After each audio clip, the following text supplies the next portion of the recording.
focus, determination, passion, stamina, and the will to win. The end result, the Ricmotech Sports Car Series.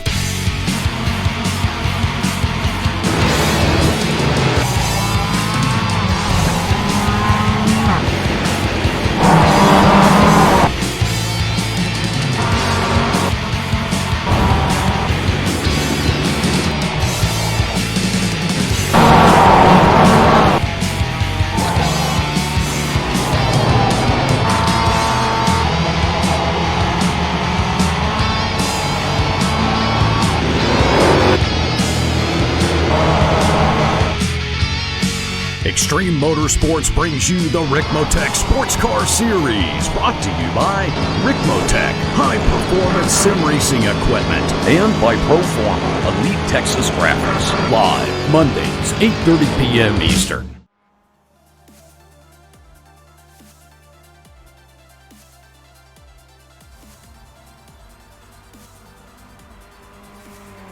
To round 4 of the Extreme Motorsports Ricmotech Sports Car Series here live on Apex Racing TV.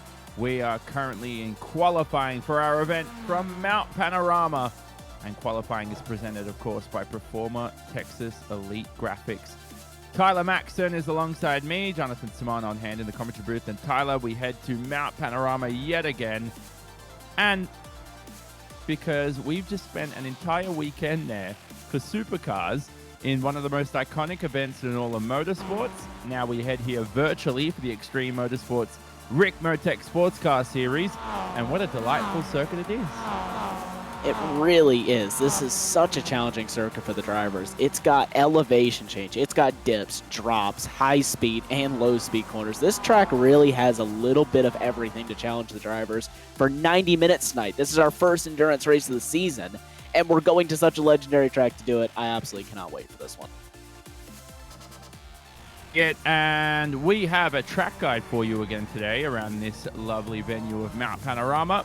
Of course, plenty of elevation change around the circuit, 6.2 kilometers in length. Now, it's time to give us what makes this circuit such a challenge.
Welcome back to round 4 of the Extreme Motorsports Ricmotech Sports Car Series. Hope you enjoyed that track guide around this illustrious Mount Panorama circuit. Now it's time to look at the championship standings as the drivers are currently in the closing stages of qualifying. And Tyler, first standings we'll look at are our GS Pro class. Now, if you're new to the series, we know that GS is our Mustang class, and Aeronom, with 3 wins to his name here to begin the season, has a comfortable advantage ahead of Kevin Ford. Yeah, he really does. 14 points the advantage over Kevin Ford. He's really been on dominant form this season, like we've seen in the past. And I wouldn't be surprised if we see him do what he's done in a lot of these other championships, just win almost every single race and wrap it up with rounds to go. So he pretty much can just have fun for a few rounds if he wants to towards the end of the season. But we know how fast he is, and I wouldn't be surprised if we see him being at that same top level tonight. Go through to our next championship standings. Now, every single class has a pro division and an open division. We're going to look at the ST Pros now, which are your MX5 class. Mike Dam, 2 race wins to his name to begin the season. Now, don't forget, Tyler, he made that switch from the Mustang to the MX5, and he's currently doing quite a good job of it, you could say. Yeah, he really has been, but he's going to really suffer in the championship tonight. He is not here in the server as we speak, so he will not be participating tonight. That is really going to hurt his championship standings, considering he's not far ahead of Travis Schwenke. There is a drop round for these drivers, but you really don't want to be having to rely on that when you come to the end of the championship, because if you have one bad round anywhere in the championship, then that's pretty much season over. Yeah, exactly it. So this will be the first race that Mike Dam will miss, and now he doesn't have that drop round up his sleeve for later on in the campaign. So later on now, Mike Dam is going to suffer for sure in our next 6 rounds, but we'll see how he handles it for sure. The Canadian is doing quite a splendid job this season. Then we cycle through to the open standings. This is your MX5 open standings, and Elvis Rankin, 4-point advantage there over Lyndon McMurphy. I have to say, Elvis Rankin, the young man, I think one of the youngest sim racers I've ever commentated on, Tyler. I think he's a star for the future, and he's currently well deserving of that open standing lead. Yeah, he really is. At 12 years old, from what I've been told by the league admins. That's a very incredible thing, being that young and leading the open standings. He's only 4 points ahead of Lyndon McMurphy, but still leading the open standings 3 rounds in. We'll see how he fares at this very difficult and challenging track. Our Mustang open class, which consists of the following. It's a very small field of Mustangs this season, but Lucas Ford with a 1-point advantage over Derek Holland. So those are your championship standings for the season so far in the first 3 rounds, heading into this round 4 at Mount Panorama. Now, we're currently in qualifying for the moment. Your MX5s are on track. Your Mustangs have completed their session, of course. The slipstream ever so critical around here, because we watched the open session behind the scenes, you and I, whilst the track guide was taking place. And everybody didn't want any clean air. They all wanted to be bunched up to rear of each other like a centipede, basically. And that's, as funny as that sounds, it's the quickest way around here because of the slipstream. Yeah, and what you're going to lose in the corners from being so close to somebody is going to make up for all of that down the straightaways. You're going to gain around 1.5 seconds a lap here if you can get a perfect draft off the driver ahead of you. So really, even if you lose 3-4 tenths in the corners, you're still going to gain about 1.2 to 1.1 seconds. So that really outweighs the cons of following a driver here. So these drivers, they obviously have qualifying figured out, and they've done it very, very well. Qualifying is just now coming to an end. As you can see, Greg Brockway will go ahead and file himself back into the pit lane, but we should have just a few more moments here before we get ready to go for 90 minutes of action. Certainly. Now, some driver information ahead of this round. Dries Nice returns to us this season in the ST Pro class. Dries has run several seasons in the past, and he's always been a strong contender in the series. So let's see what he can produce here in the action at such a challenging circuit of Bathurst. And in addition to that, Trevor Hill joins the ST Open category and he will be in the number 41 car out there.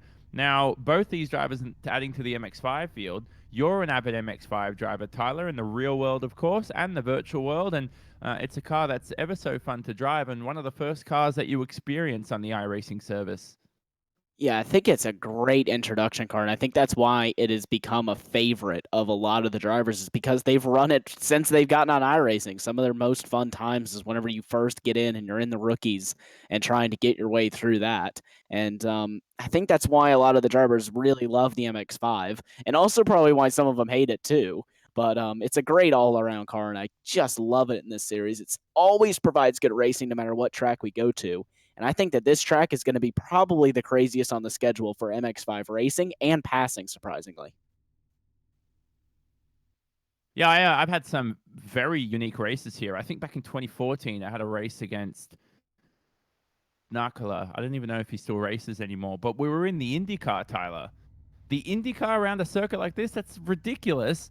And the race was so good. All trying to battle with each other. I managed to pass him by undercutting him in the pit stops. And then a lapped car ruined my race through the mountain. I lost about a second through the mountain. Then he managed to get a good run on me and pass me. And so good, Tyler, that somebody wrote about it in an iRacing news piece on the iRacing website for an official series race with a strength of field of what, like 3,500? Not even that much. Well, that's definitely interesting. And a little bit of information here. So we just got word from Race Control. The car number 71, that is Clint Vigas in the Meh Motorsports for GS. He will start a little bit further down than second. Right now he sits in second place, but his fast lap was taken away from him, and he will start P5 because he will go back to his second fastest lap. So it will be Kevin Ford who will take over the second position. Kevin Ford there is wow, that's not good news for Clint Vigas. I feel like Clint Vigas is a driver that I remember the last race we covered, you know, he was what happened to him in the closing stages? Do you remember, Tyler? Something happened to him. He dropped down a lot of positions and he had an opportunity to finish second. Now that I cannot remember. The Zandvoort race. I can definitely remember the Zandvoort race. Now I just can't exactly remember what happened to him. We had a lot of action in that race, so I think I'll let myself off on that one. But yeah, he really did get unfortunate in that race. I do remember that part. He really dropped back a lot of positions. So, but still, though, starting P5 is not a bad starting position considering what there is of the mountain. Really, if you can survive, then I'm pretty sure that you can gain a few positions just from guys pushing a little bit too hard and possibly putting it into the barrier, which it's so easy to do around this place. Exactly, and that's not what you want to be doing around today's 90-minute event coming up. It's an endurance round, of course. The first for the season. Every race so far has been a 60-minute sprint, and here is the grid up on screen. Aeronom starts on provisional pole. Well, starts on pole, I should say, excuse me, ahead of, Kevin Ford. You sure? So Kevin Ford will be in second, Tyler, correct? Just confirming that. He'll be on the front row alongside Aero? According to Race Control, Kevin Ford will start out of the second position and Clint Vigas will start down in fifth, yes. Yes, exactly. So that will have to be adjusted, of course, between those drivers. I don't know how that's going to happen, but we'll see how they manage it. Ford ahead of Shiflett, of course. Tyler Shiflett ever so strong in the Mustang. So is Jeff Jacobs, of course, too. The rest of the grid will be on screen with Cameron Martineau and Robert Brist rounding out the top 10. We'll cycle through to be our highest placed open driver that I can see at the moment. But DJ Alessandrini currently has pole position for your MX5 class ahead of Travis Schwenke. This is ever important for Schwenke for the championship, but it doesn't mean the race is won because Robert Hartley and John Allen are in perfect position to use that draft, possibly save fuel, possibly make their pit stops a little shorter than they need to be. So we'll see how they manage that. How about the ever quick and young Elvis Rankin starting from fifth alongside Chris Thorman. Rolling start, of course, as usual here. We'll cycle through the rest of the field. How about Dries Nice there for Spud Racing in the James Bond 007 car, Tyler. And he will start down the order, and a decent qualifying performance for him here in the MX5. Yeah, definitely a pretty good qualifying performance for him. We'll just continue to cycle down through the grid order. You can see the final few drivers coming up on your screen, and then this will be your 34-car grid here tonight. We have a lot of drivers, actually, 35-car grid here tonight. So we have a lot of drivers taking to the mountain and taking to this very difficult track for a 90-minute race. And we've got a lot of racing on our hands. 2 pit stops coming up here for these drivers. So we will see a lot of these drivers pulling some very interesting strategies if they can't seem to make the passes on the racetrack. I think that we'll see a lot of it being done through strategy, because that really is the easiest way to do it. And we'll talk about the pit windows throughout this 90-minute event today for Season 15, but we're expecting 2 pit stops. And the second pit stop window should be about in that closing half an hour. So once we cross the hour mark, that's when that should take place. The pace car pulls in, and we're ready to commence racing here. Season 15.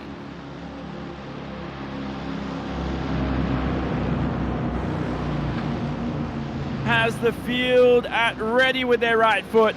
The engines rev, green flag waves, and we go green from Mount Panorama. Already a bit of a bump draft going on between the 32 there of Kevin Ford. Not sure if he has the advantage here on Aeronom. They're going to be alongside each other for the lead. The timing screens certainly say that Kevin Ford has the lead for the moment, and it's still going to be a drag race all the way to Griffin's Bend. You can see your MX-5s are about to begin their event, but I don't want to leave this for the moment. Schwenke here now alongside DJ Alessandrini. Have they begun the race? It looks awfully slow, doesn't it, in the MX-5? But they all have now green flag for your ST class. Back to the GS class. Kevin Ford has the lead, Tyler. Kevin Ford leads him up the hill for the first time. It will be Aeronamo slot back into second, but let's jump back to your ST field. Look at them all fan out 3 and 4 wide here down the back straightaway. They all file back into 2 wide, which is, let's be honest, probably the smarter decision. And they're all, though, behind the number 91, DJ Alessandrini, from the pole position. He was able to keep it through turn number 1, and really, Travis Schwenke in second just needs to keep it clean, and he should be able to take over the championship lead after this race. To form up here on the opening lap, DJ Alessandrini maximizing the width of the racetrack there and maximizing his 1 second advantage over Travis Schwenke at the moment. How about the cutting right now? It's produced some great overtakes and some ever so hairy heartbreaks in the past. Drivers smart enough here on the opening lap. They know it's a long event here of 90 minutes. The passes do not need to be made in the opening stages. Now, already here on the opening lap, I don't think Aeronom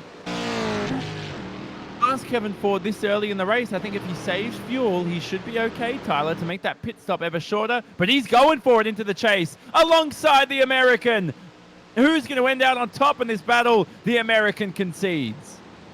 Aeronom really sent it down the inside going into the chase. Kevin Ford onto the grass and smartly backs out of that movement. Oh, Clint Vigas has had it off. He's dropping down the grid order. He's gone through the gravel trap. Clint Vigas is dropping down a lot of positions. His day has gone from bad to worse for the number 71. Wow, Clint Vigas there. I'm not sure if that car has terminal damage or not, but we'll keep you posted for sure. Here's Robert Hartley all over the rear end of John Allen. Excite Racing MX-5. He's not in the worst position at the moment. As long as he doesn't allow the lead group of Alessandrini and Schwenke to break away, he should be okay. The problem is, who begins the battle is just going to lose more and more time. So let's see how Elvis Rankin and Jim List manage this. Jim List is up the inside here, and that number 61 sends it up the inside. Oh, and there's some issues behind. Yes, a little bit of issues behind. That was what we were just cutting to there as Jim Listar gets by Elvis Rankin. Elvis is still the top AM driver right now by far. He's leading out that field by quite a margin at this point. So really, he's not fighting these pro drivers other than for overall position. So He does have that up his sleeve, that he doesn't have to fight these drivers ahead of him or behind him, at least for the next few positions, too difficultly, so that he doesn't end up in the barriers, because that can easily happen here. The driver on the inside just overcooks it a little bit, and you are going to be the one who ends up worse there, as Chris Thorman tries around the outside of the new driver who's coming into the series, Dries Nice, and the 007 car. You're not able to make it work. Too wide, almost never works through Griffin's Bend here, the second corner at Mount Panorama. But they managed to somehow get it done. This is what's known as Quarry Corner here officially. On board with DJ Alessandrini through Great, otherwise known as Frog Hollow 2. I don't think anyone calls it Frog Hollow. I tried to be pretty smart the other week and I got slagged off for it, to be honest with you. Through the rest of the lap right now, all the way down to Skyline. Have a look at how thrilling this is. Oh man, Tyler, I thought he was into the wall for a second.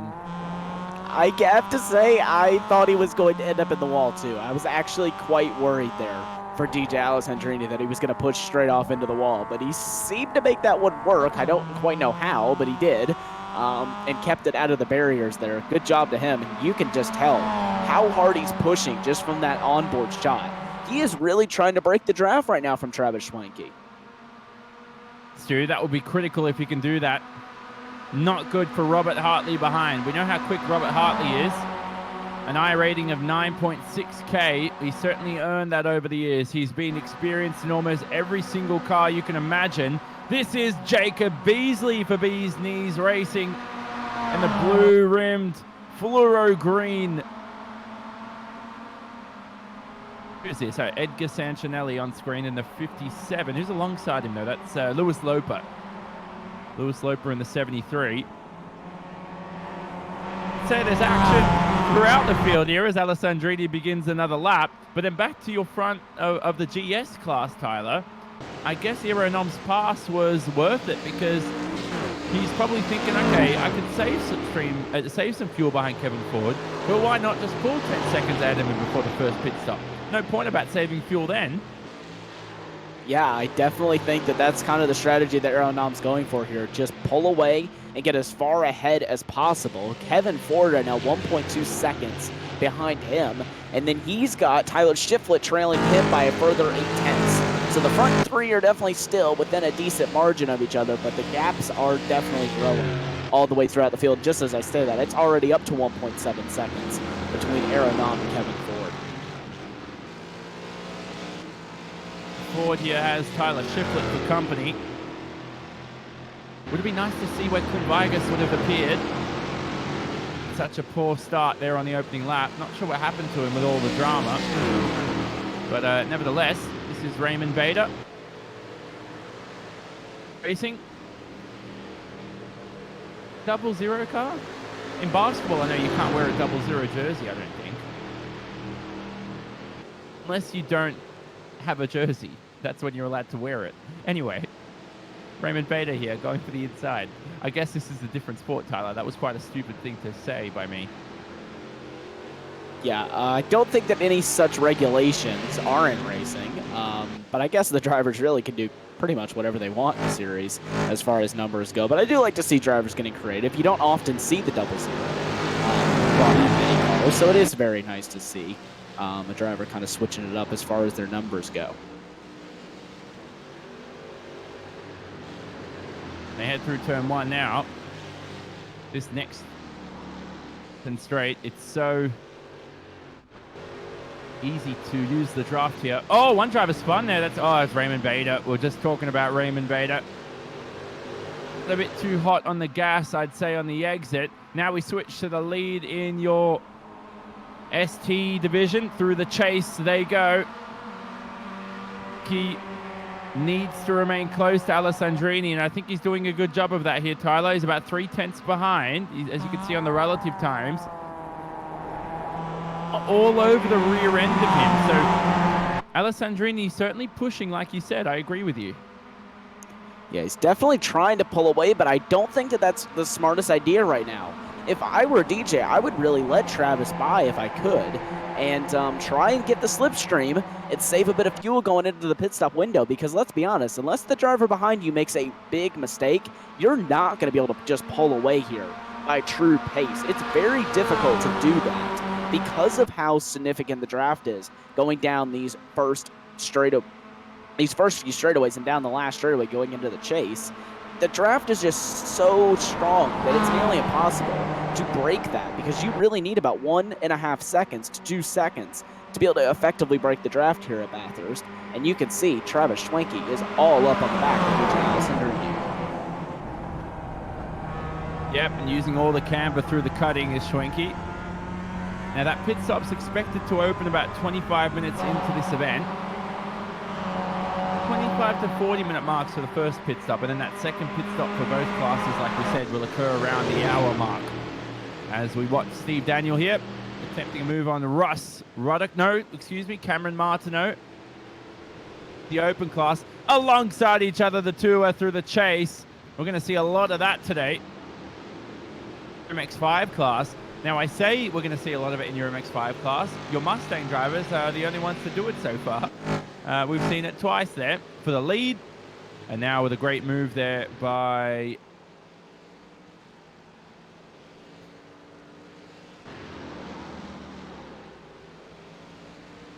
by Steve Daniel. Jesus, I'm stuffing that up, aren't I, Tyler? Maybe just a little bit, but I did find the replay of what happened to Clint Vigas. So let's quickly take a look at what happened to Clint Vigas here on the opening lap. Ooh, just avoids it and goes straight on and through the grass. So not a big incident, luckily for him.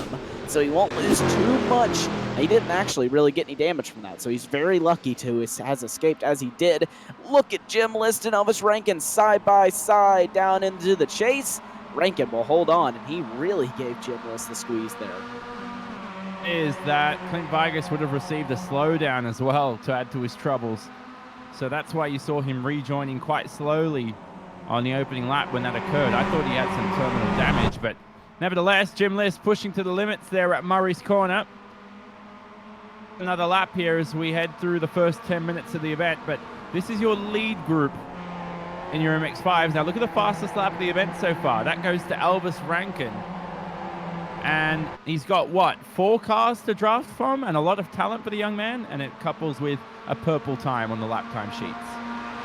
Yeah, I mean, he is right now right behind Robert Hartley, who we know is one of the best MX-5 drivers in the league, and he's one of really the best drivers in all of iRacing, like you said a little bit earlier on, a 9,000 I rating for him. So having Rankin, having him in front of him is a really good thing, because he can grab Robert's knowledge of the track and also grab the ever-important draft, which I think pretty much everyone behind Atlas and Drini is benefiting from. And like you said, being 4 cars or 5 cars back in the pack, that really, really helps you out with a nice draft on the straightaway. Visibility now through the mountain. There is no overtaking spots through here. All the way down. Great, so you just have to form up as we ride on board with Rankin. Beasley into the pit lane for a very early stop. You can see at the bottom of the screen. You'll be able to keep track of his pit times and anybody else's, for that matter, throughout the event. But this is Skyline now. He's trying to back off now. Probably backed off, I'd say, for a little bit of visibility too, because you just can't see the corner if you don't do that.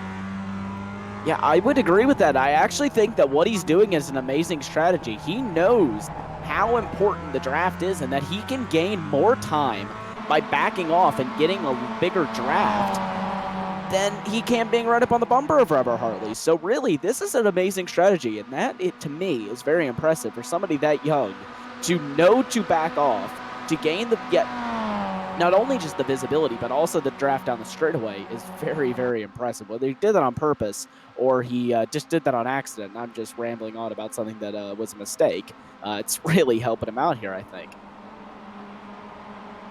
Mistakes. I'm not sure what's happened to Jacob Beasley, but remember, we talked about him pulling in the pit lane. He's actually out of the race now. So Beasley out of this race. As you said, he is out of the race. So that is very unfortunate for Jacob Beasley. I haven't seen anything come through on the timing screen. Actually, yes, I now just have. Let's get a replay here. Let's see what happened to Jacob Beasley.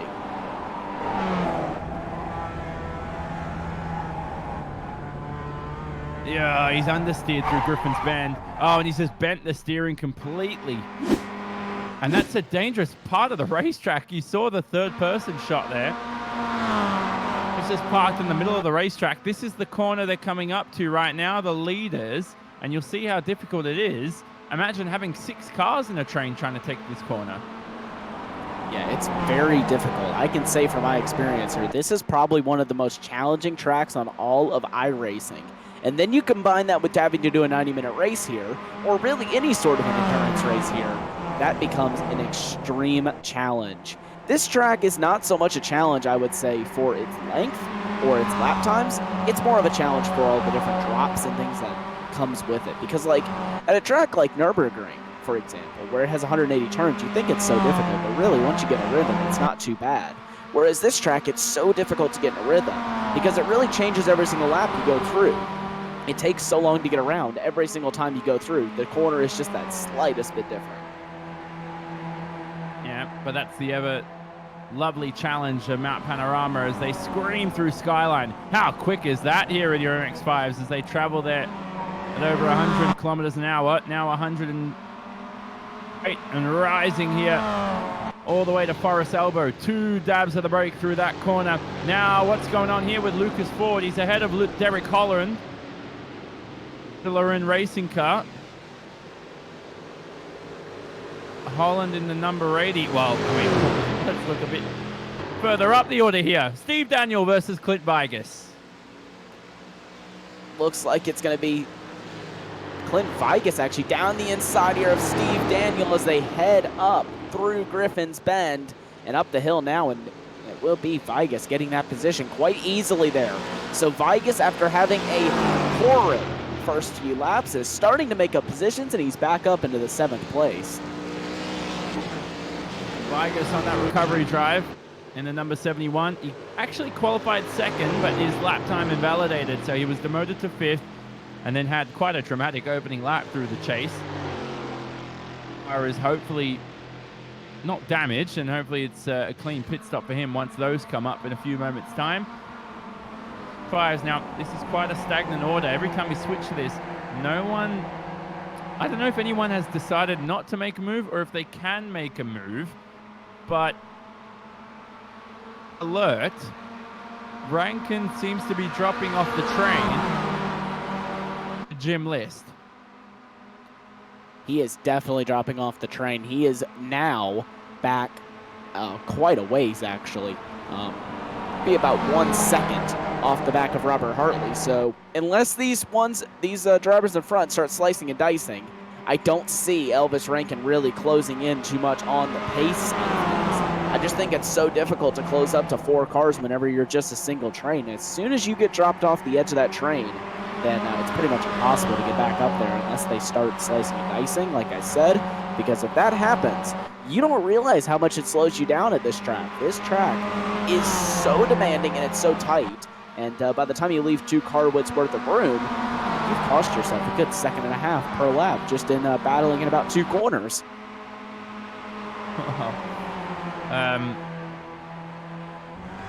Thrilling battle to watch here as we ride on board with the Excite Racing driver of Hartley.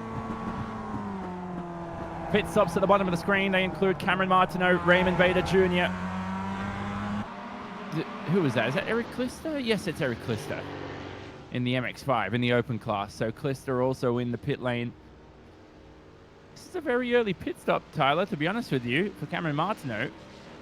Not expecting any of your divisions to pit this early. So why have they done that?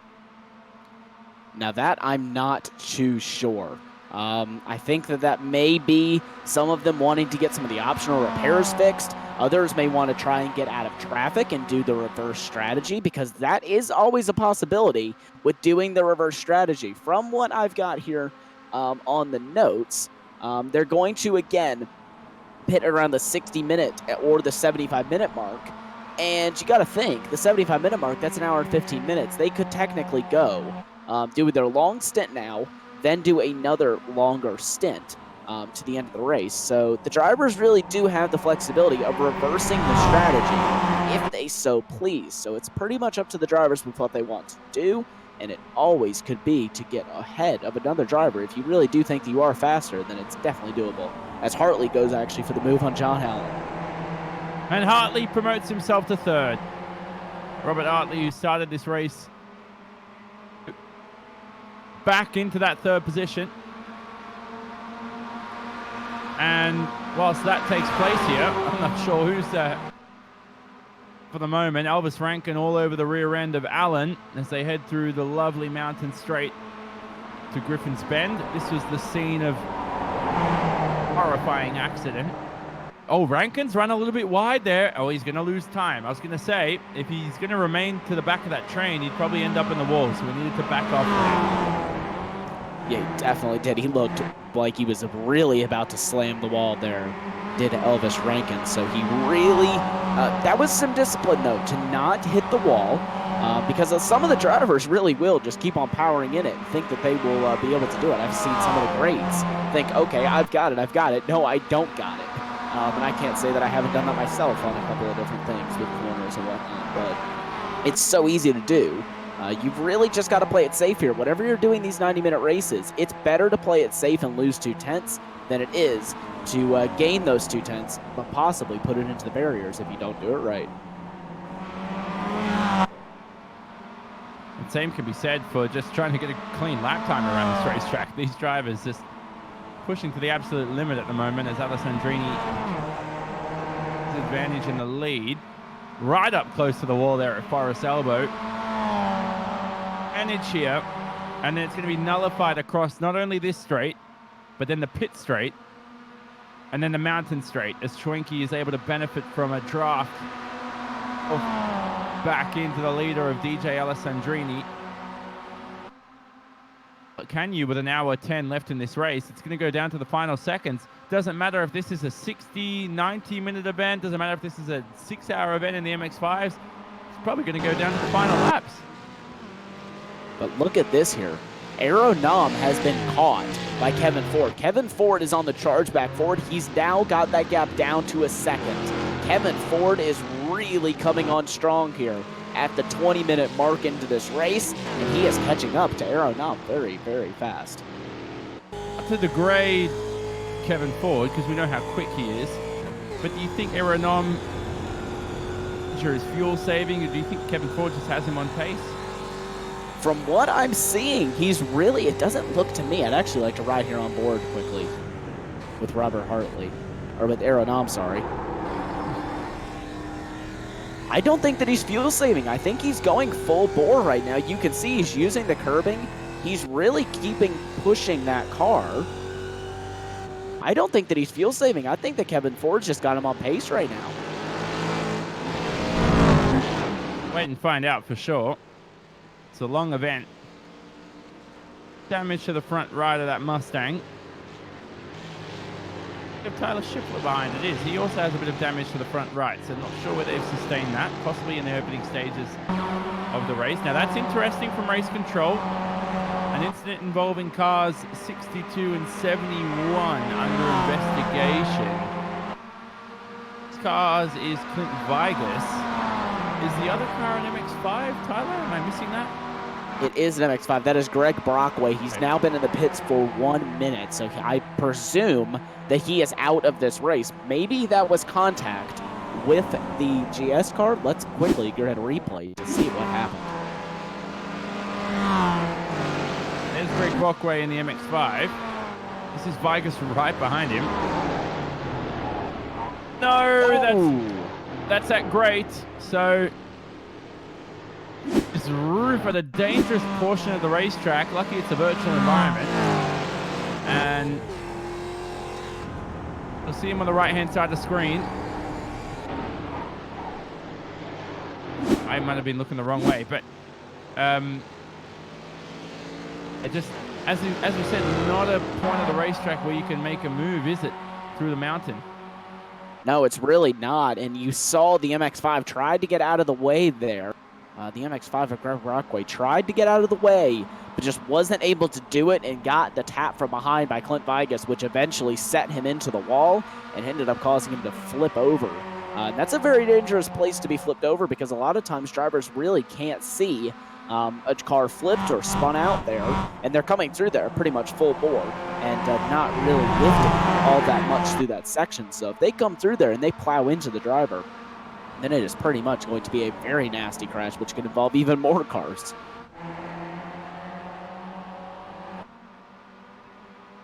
Battle continues. How about Elvis Rankin getting tail happy with a mad scrambling train behind? So it's like the road cycling race at the moment. There are two groups starting to form. This is your lead group just attacking the mountain. Behind, beginning to form up here. Conserve some fuel, some energy. Trying to maintain their positions heading through the mountain here in the next laps as we approach the first pit stops.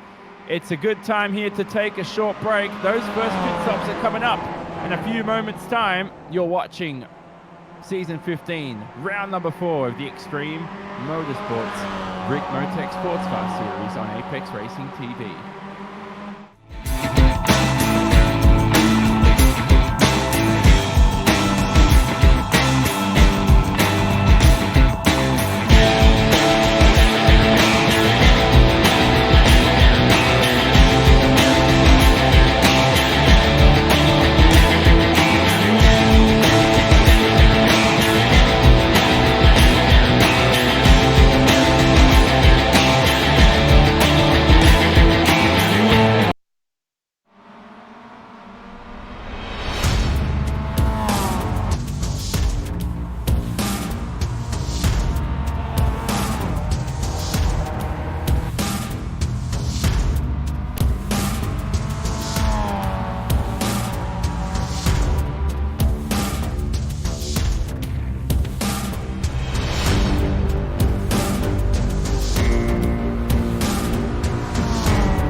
To Mount Panorama, and what a race it's been so far here for round 4, season 15 of the Extreme Motorsports Ricmotech Sports Car Series, presented by Performer Elite Texas Graphics. All coverage on Apex Racing TV, of course.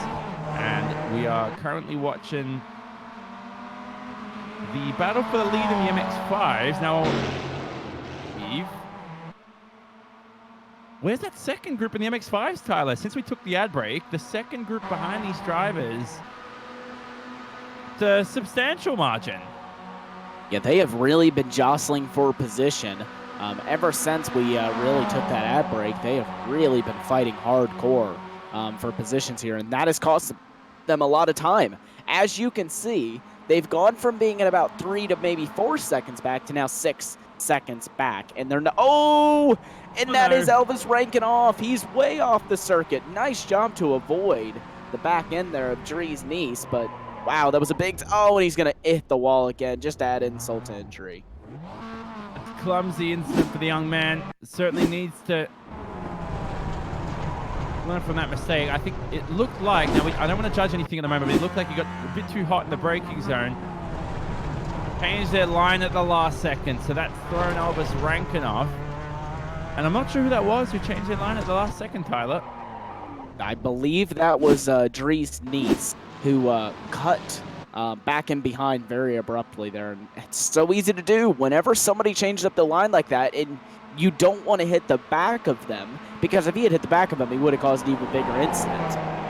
Kudos to him, though, for just taking himself out of it and putting himself into the wall instead of his competitor there, because that could have been a whole lot bigger incident had he just plowed into the back of Dries Nice.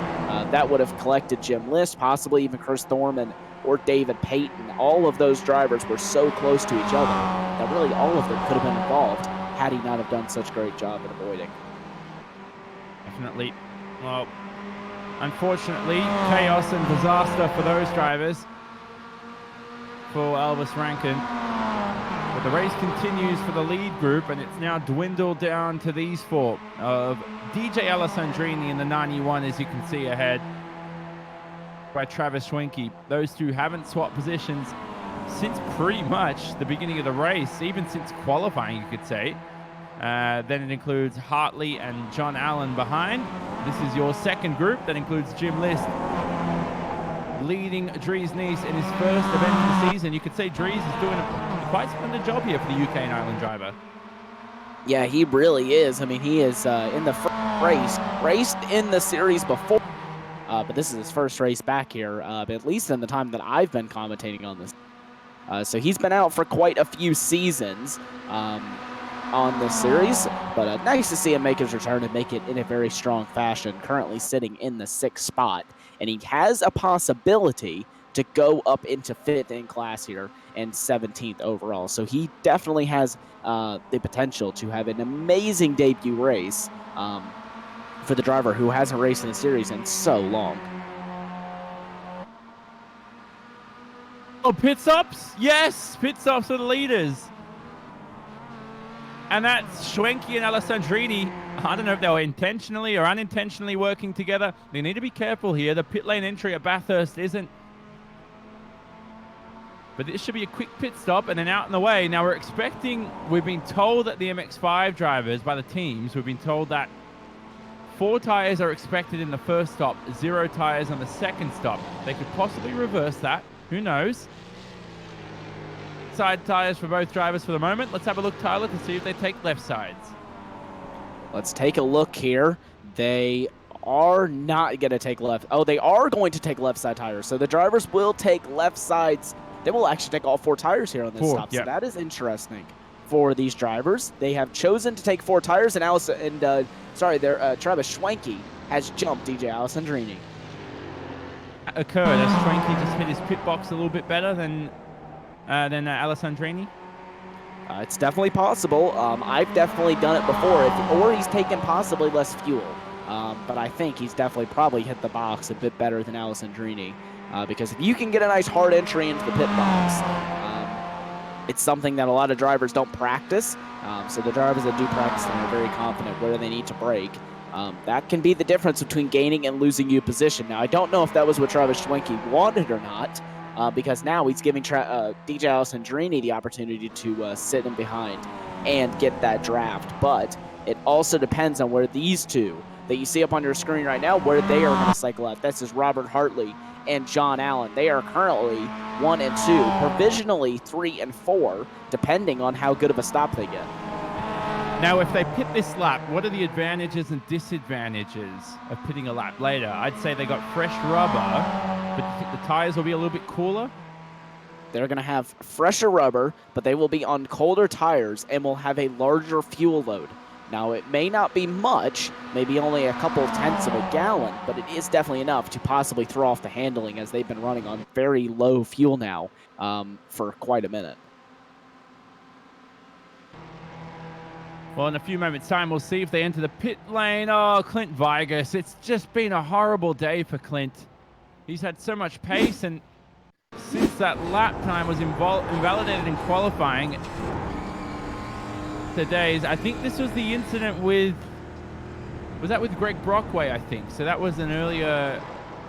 No, this is just now. He just impacted the wall. Wow, really? Which actually cost Travis Schwenke and DJ Alessandrini some time. He actually mainly cost Alessandrini because look how far back he is from Schwenke. So he has really cost them time here on their outlaps. You know Schwenke got held up, and Alessandrini really got held up, not being able to get by Clint Vigas, number 71 GS.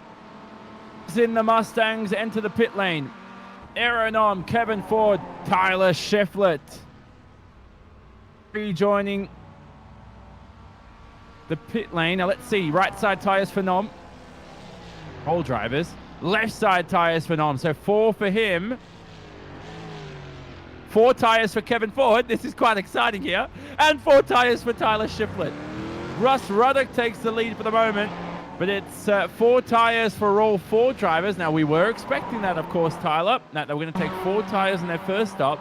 Now, the second stop is going to be critical. Whether they take 4, 2, or 0, that's going to be ever important. To the lead of your MX-5s, Hartley and Allen haven't entered the pit lane yet, so we haven't missed anything there. But what do you think about that? 4 tires for all 4 drivers, probably a good decision. That's definitely the decision that they want to make, because at least they are all on the same rubber, and they will be able to work well with each other if need be. Now, let's look at this too. These are currently the leaders in your MX-5s, and I think from what I've seen and how they've gotten held up with the GS car hitting the wall, I think that these are going to be your provisional 1-2 right now, because they haven't been held up, they haven't had any traffic to deal with, and they've just been in clean open running, and we know how fast these 2 are. So whenever you put them in clean open running, they can really make some damage happen, and I think that they've just taken over the lead.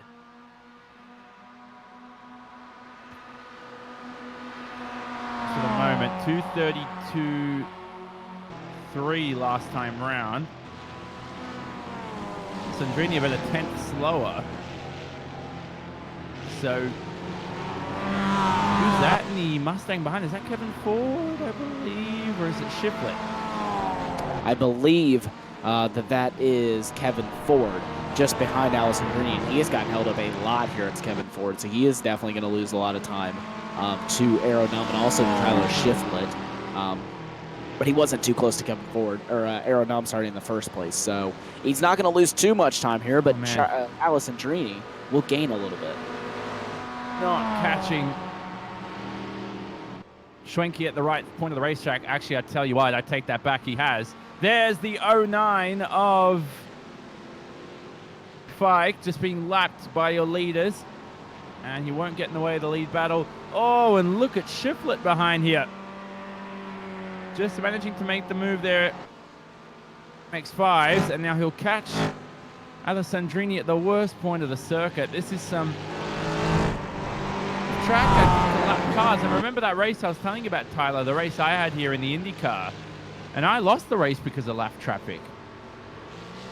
It's definitely easy. I mean, it's not something that's super difficult to happen, as Travis Schwenke sets fast lap of the race. So that's exactly what he needs to be doing right now. If he wants to protect his provisional lead, he needs to be setting these fast laps, and that's exactly what he's doing. We've seen Travis Schwenke pull championships, pull race wins, podiums out of his hat at these longer endurance races. This is what Travis Schwenke I've seen historically has always done very well at these races. He's always quick over the long run. So I think that this is really going to work into the hands here of Travis Schwenke, and I think that he should possibly now be able to retain the lead. Over half a second quicker than Robert Hartley in the lead, so I think we'll be okay. Now, I'm not sure if Schwenke was able to pick up a mammoth draft on the Mountain Straight. So certainly is a reasonable conclusion to help him out there. But the fresh rubber now starting to warm up. Tires are up to pressure here, Tyler. It takes a few laps, doesn't it, in the MX-5 to get those tires up to pressure? It really does, and you can just see here the difference in lap times. They were almost identical on lap 12, and then that 41-second difference. That is when Schwenke was in the pit lane last time. Hartley lost half a second to Travis Schwenke, so Travis Schwenke really gaining time here on your current race leader. And if he can keep this up, I really do think that he can come out with a pretty considerable margin even after being held up heading through by that GS car. In you, Hartley and John Allen. Hartley's in that Excite Racing MX-5 up ahead here.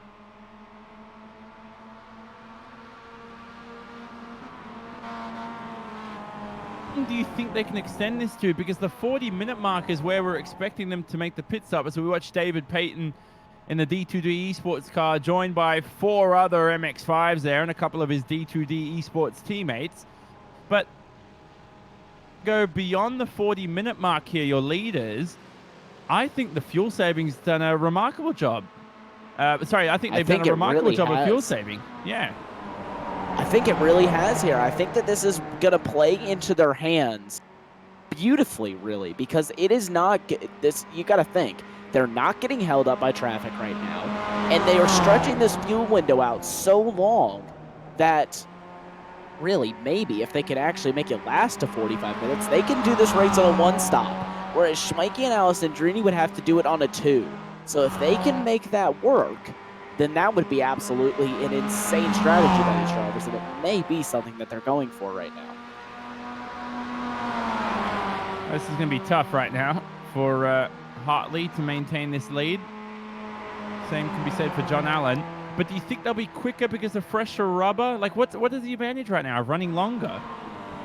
Well, you've got to think. You are going to be taking less fuel on your pit stop because you won't have... At some point, you are going to be taking less fuel because you will be taking either less fuel in the middle stint to gain a lighter car and a faster car in the middle stint, or you're going to fuel that car up all the way to the end and then have a super light car at the end stint where you can really push and gain a lot of time by being on a lower fuel load, and that also translates to tire wear. You're also going to have less wear on your tires because that's less weight that the cars had to carry.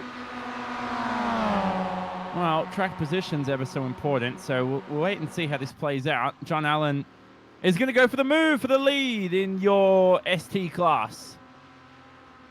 Will pretty much be easily given that one there by Robert Hartley. So Hartley really made it easy on Allen. I think that Hartley knows that they will lose too much time by battling, so he just lets John Allen by, and Hartley's actually going to dive into the pit lane. That's a risky move there by Robert Hartley to go in this early, because if it doesn't work out for him, he's going to be out all on his own with no draft, and he'll be losing a whole lot more time than he would have behind John Allen. The fact that John Allen is going this long into the race without a pit stop, even so for Trevor Hill. Trevor Hill is in your ST class overall. Wait and see where Hartley feeds out in relation to these two, most certainly behind. Yep, Schwenke defending from Alessandrini. If these two have a nice scrap here, and it could allow that man who was just on screen in the pit lane to reel himself back in the lead. It's going to be tough, Tyler, but let's have a look. Let's see the difference here. Let's go to the pit lane cam. Hartley still hasn't even rolled in. These two are going to easily clear the Excite Racing driver. So Hartley is going to go down into 3rd place, where he would have been. He's in provisional 3rd place, or really provisional 4th place, actually, and in 4th place here. But he's so far off the lead train. That is the biggest deal here, that he's 7 seconds behind Alessandrini and Travis Schwenke. So he has lost a lot of time by staying out that extra few minutes. It lost about a second in his overall pit time. So possibly a bit of extra fuel for Hartley, who knows. That might have caused that longer pit stop time for sure. This is Schwenke versus our effective lead. We're waiting for John Allen to enter the pit lane, and once he does, they'll hand the lead, he'll hand the lead back to these two. Hilliard into the pit lane, of course. I'm getting confused with the HILs, Tyler, but it's Trevor Hill now entered the pit lane, and that means that only one driver is last to make a pit stop, and that's John Allen. So John Allen, the only driver right now out of every driver in the field, he is the only one yet to make a pit stop, and we're 43 minutes into this event. He has really stretched this fuel window to its maximum to try and gain every last bit of time that he possibly can. And if you look at the time delta, he's actually pulling away from Travis Schwenke, so he has really got the pace right now to be able to possibly make this work. I think he's going to dive into the pit lane this time. He will. Let's keep an eye where Travis Schwenke is. He's almost gone half this race on one pit stop. John Allen, that's remarkable. Plays to his benefit in the long term. We ride on board with DJ. Move for the lead here as Allen enters the pit lane. Alessandrini around the outside into the chase. Allows plenty of room. Oh, goodness me, that could have ended in turmoil. That could have really ended badly for those drivers. They could have both ended up into that white tire barrier wall there. But I think smartly there, Schwenke does back out of that move and knows that it's just not the battle that he wants to fight. And it will be Alessandrini will get himself up into the provisional race lead. But John Allen's already rolling. Where are these drivers going to feed out in comparison? It's going to be a drag race down the mountain straight into Griffin's Bend. It's an extremely quick pit stop in the Extreme Motorsports Ricmotech Sports Car Series. Pun intended. John Allen feeds out in the lead. That was quite unexpected. That pit lane time of 58 seconds benefiting Allen. Now, did he short fuel? Now that I don't know. I don't think that he would have because of the fact that I think he's still going to have to make a second pit stop. It would be a very long stretch to do this on one stop. But he may have possibly short fueled a little bit, but knowing that he can short fuel now on 2 stints, whereas these drivers are going to have to fill up they had to fill up full on the last one, so that, and they will still have to take a decent tank on that final stint. Be interesting to see a replay of his pit stop to see whether or not he took 2 or 4 tires, because maybe he's taken enough fuel, but opted for less tires, and we go straight to it anyway. Tyler Maxson, our producer, doing a splendid job here behind the scenes. Allen. Okay, wait a second. I'm a bit confused. Did he go for right side tires now? I think he only went for the left side tires. I don't think that he did right side. I'd like to take another look at this because now I'm intrigued. Did John Allen possibly go for the 2 tire strategy? You want to bet $10 on this? He took right sides? He did take right side tires. You owe me $10, mate. So John Allen has played that strategy to perfection. That is incredible for me. That he actually was able to do all of that and still come out to the lead. I don't know how he did it. That actually baffles me. Cheating, for the first time in this series, I am genuinely baffled on the strategy that these drivers have pulled off. It's cheating, that's why. I'm just joking, John Allen. What a remarkable pit stop. He's had splendid pace. Oh, he's got the 38 there in the Mustangs, just trying to make their way past. It's Jeff Jacobs, who's in 4th overall. And it's just going to hurt him. I don't think it hurt him too much in the braking zone. At least he's going to pick up a nice little toe here. Murray's corner. But the Defined Auto Works driver will lead another lap. The problem is, Hartley's 8 seconds behind this group.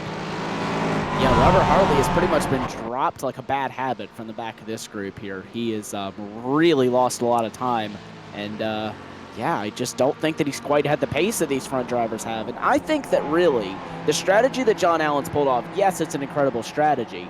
But I think that that says more about his pace than it does about the strategy. Because you need to have pace, like a lot of it, to be able to stay out at this racetrack and still be able to come out into the lead. That's a very difficult thing to do, and I can tell you from firsthand experience, it's a very, very difficult task to do, and he has done that and played it to perfection here tonight. So I think that really that says so much about John Allen's pace and his racecraft when it comes to how he needs to plan out his pit stops here for these longer endurance races.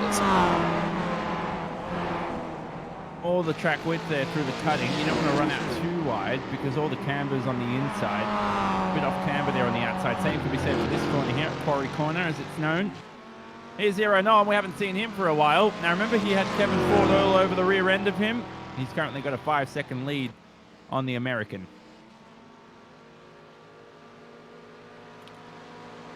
Yeah, Aero Nom has absolutely checked out from the rest of this field. He's got a 5.5-second advantage over Kevin Ford. We know how quick Kevin Ford has been in the past, but really, I don't think anyone this season has been able to challenge Aero Nom. Now, they have been at the beginning of the race. We've seen Kevin Ford have some very lightning starts this season, but he's just never had the overall race pace that Aero Nom has. We know how quick he is Aero Nom. He's always consistent. He's the ever quick, ever consistent Aero Nom. And he does this at like 2 o'clock in the morning, his time in Europe. Yeah. So that's just the most impressive part about the entire thing. For Aero Nom is on screen. Season is finished in the top 5 in all 3 races. And it'll be nice to see Kevin Ford win a race this season. Last season he got close, didn't win a race last season. Ford hasn't won a race in Mustangs for 3 years, but it's really been a division for a Nom. Now remember that race, was it Mid-Ohio where the final corner of the final lap handed the lead to Aero Nom? It actually was, yes. It was Mike Dam whenever he handed over the lead. Robert Hartley. Was it Mike Dam or Hartley? It was Hartley, yeah. Yeah, it was Hartley. Handed over the lead after he made a last corner mistake in Mid-Ohio.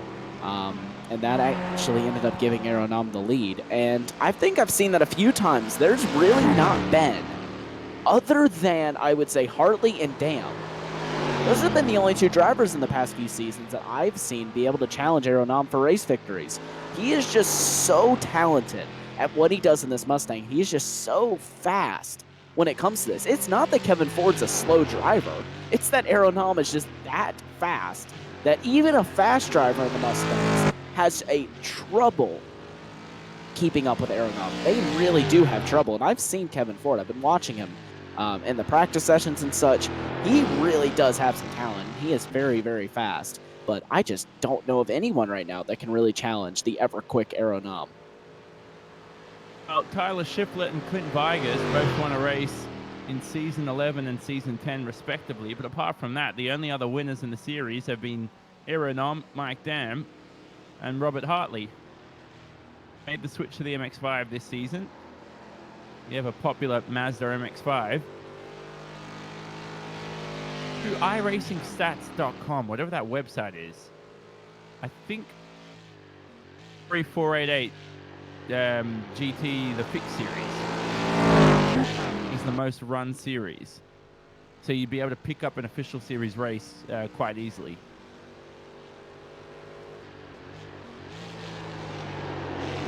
For your info, by the way.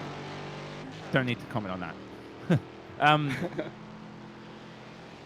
Talking about Kevin Ford, I guess you're correct. You know, I think wrong era.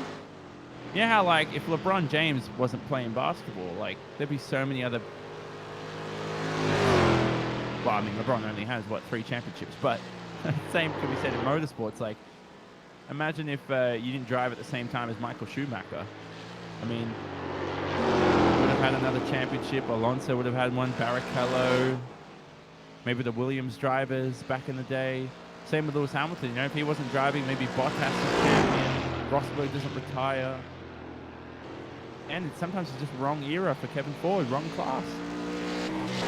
Yeah, I really do think so. I think that, you know, this is a great analogy to the Formula One style championships where Lewis Hamilton has been so dominant for the last few years in the championship. And I think that that's kind of exactly what Aero Nom is doing here. He's just going to ride this wave for as long as he can. He seems to enjoy doing it every single week, like he said. And I think, actually, one of the things that I found interesting from his interview, he said at this point, I just show up to the race practice session about an hour before and do my practice then. He said, I don't even do practice during the week anymore.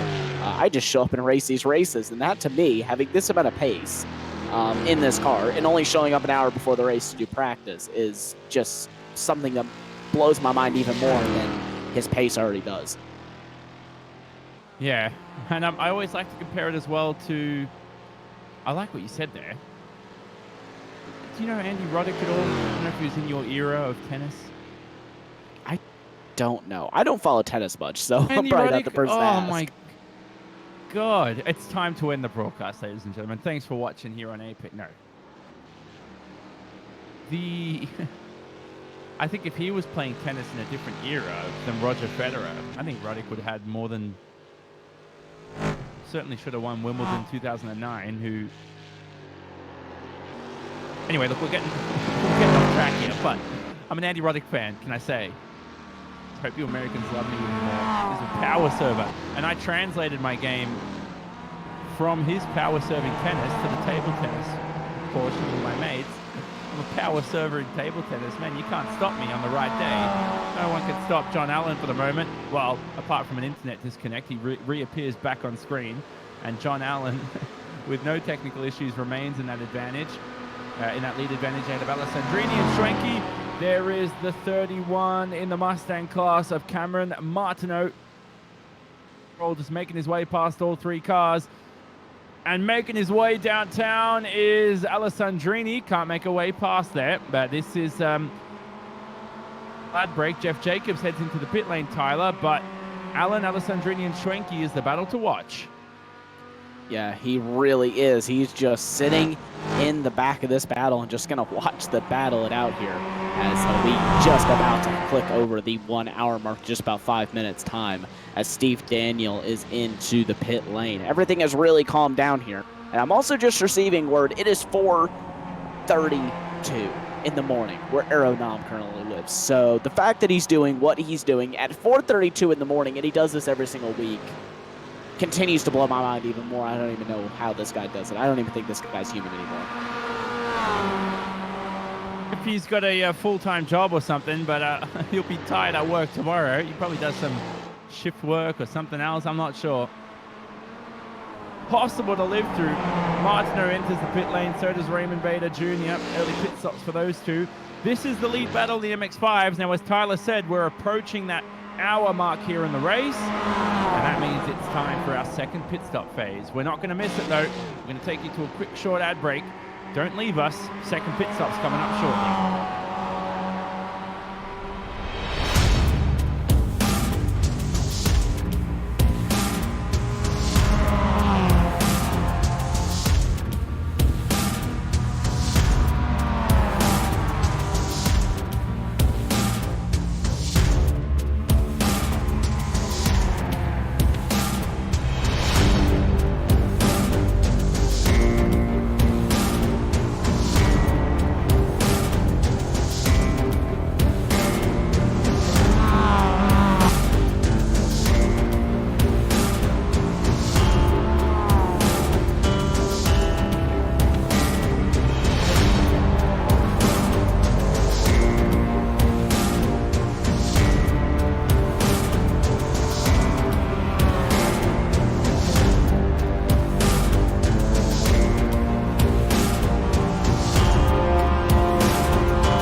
The action takes place at Mount Panorama, doesn't it?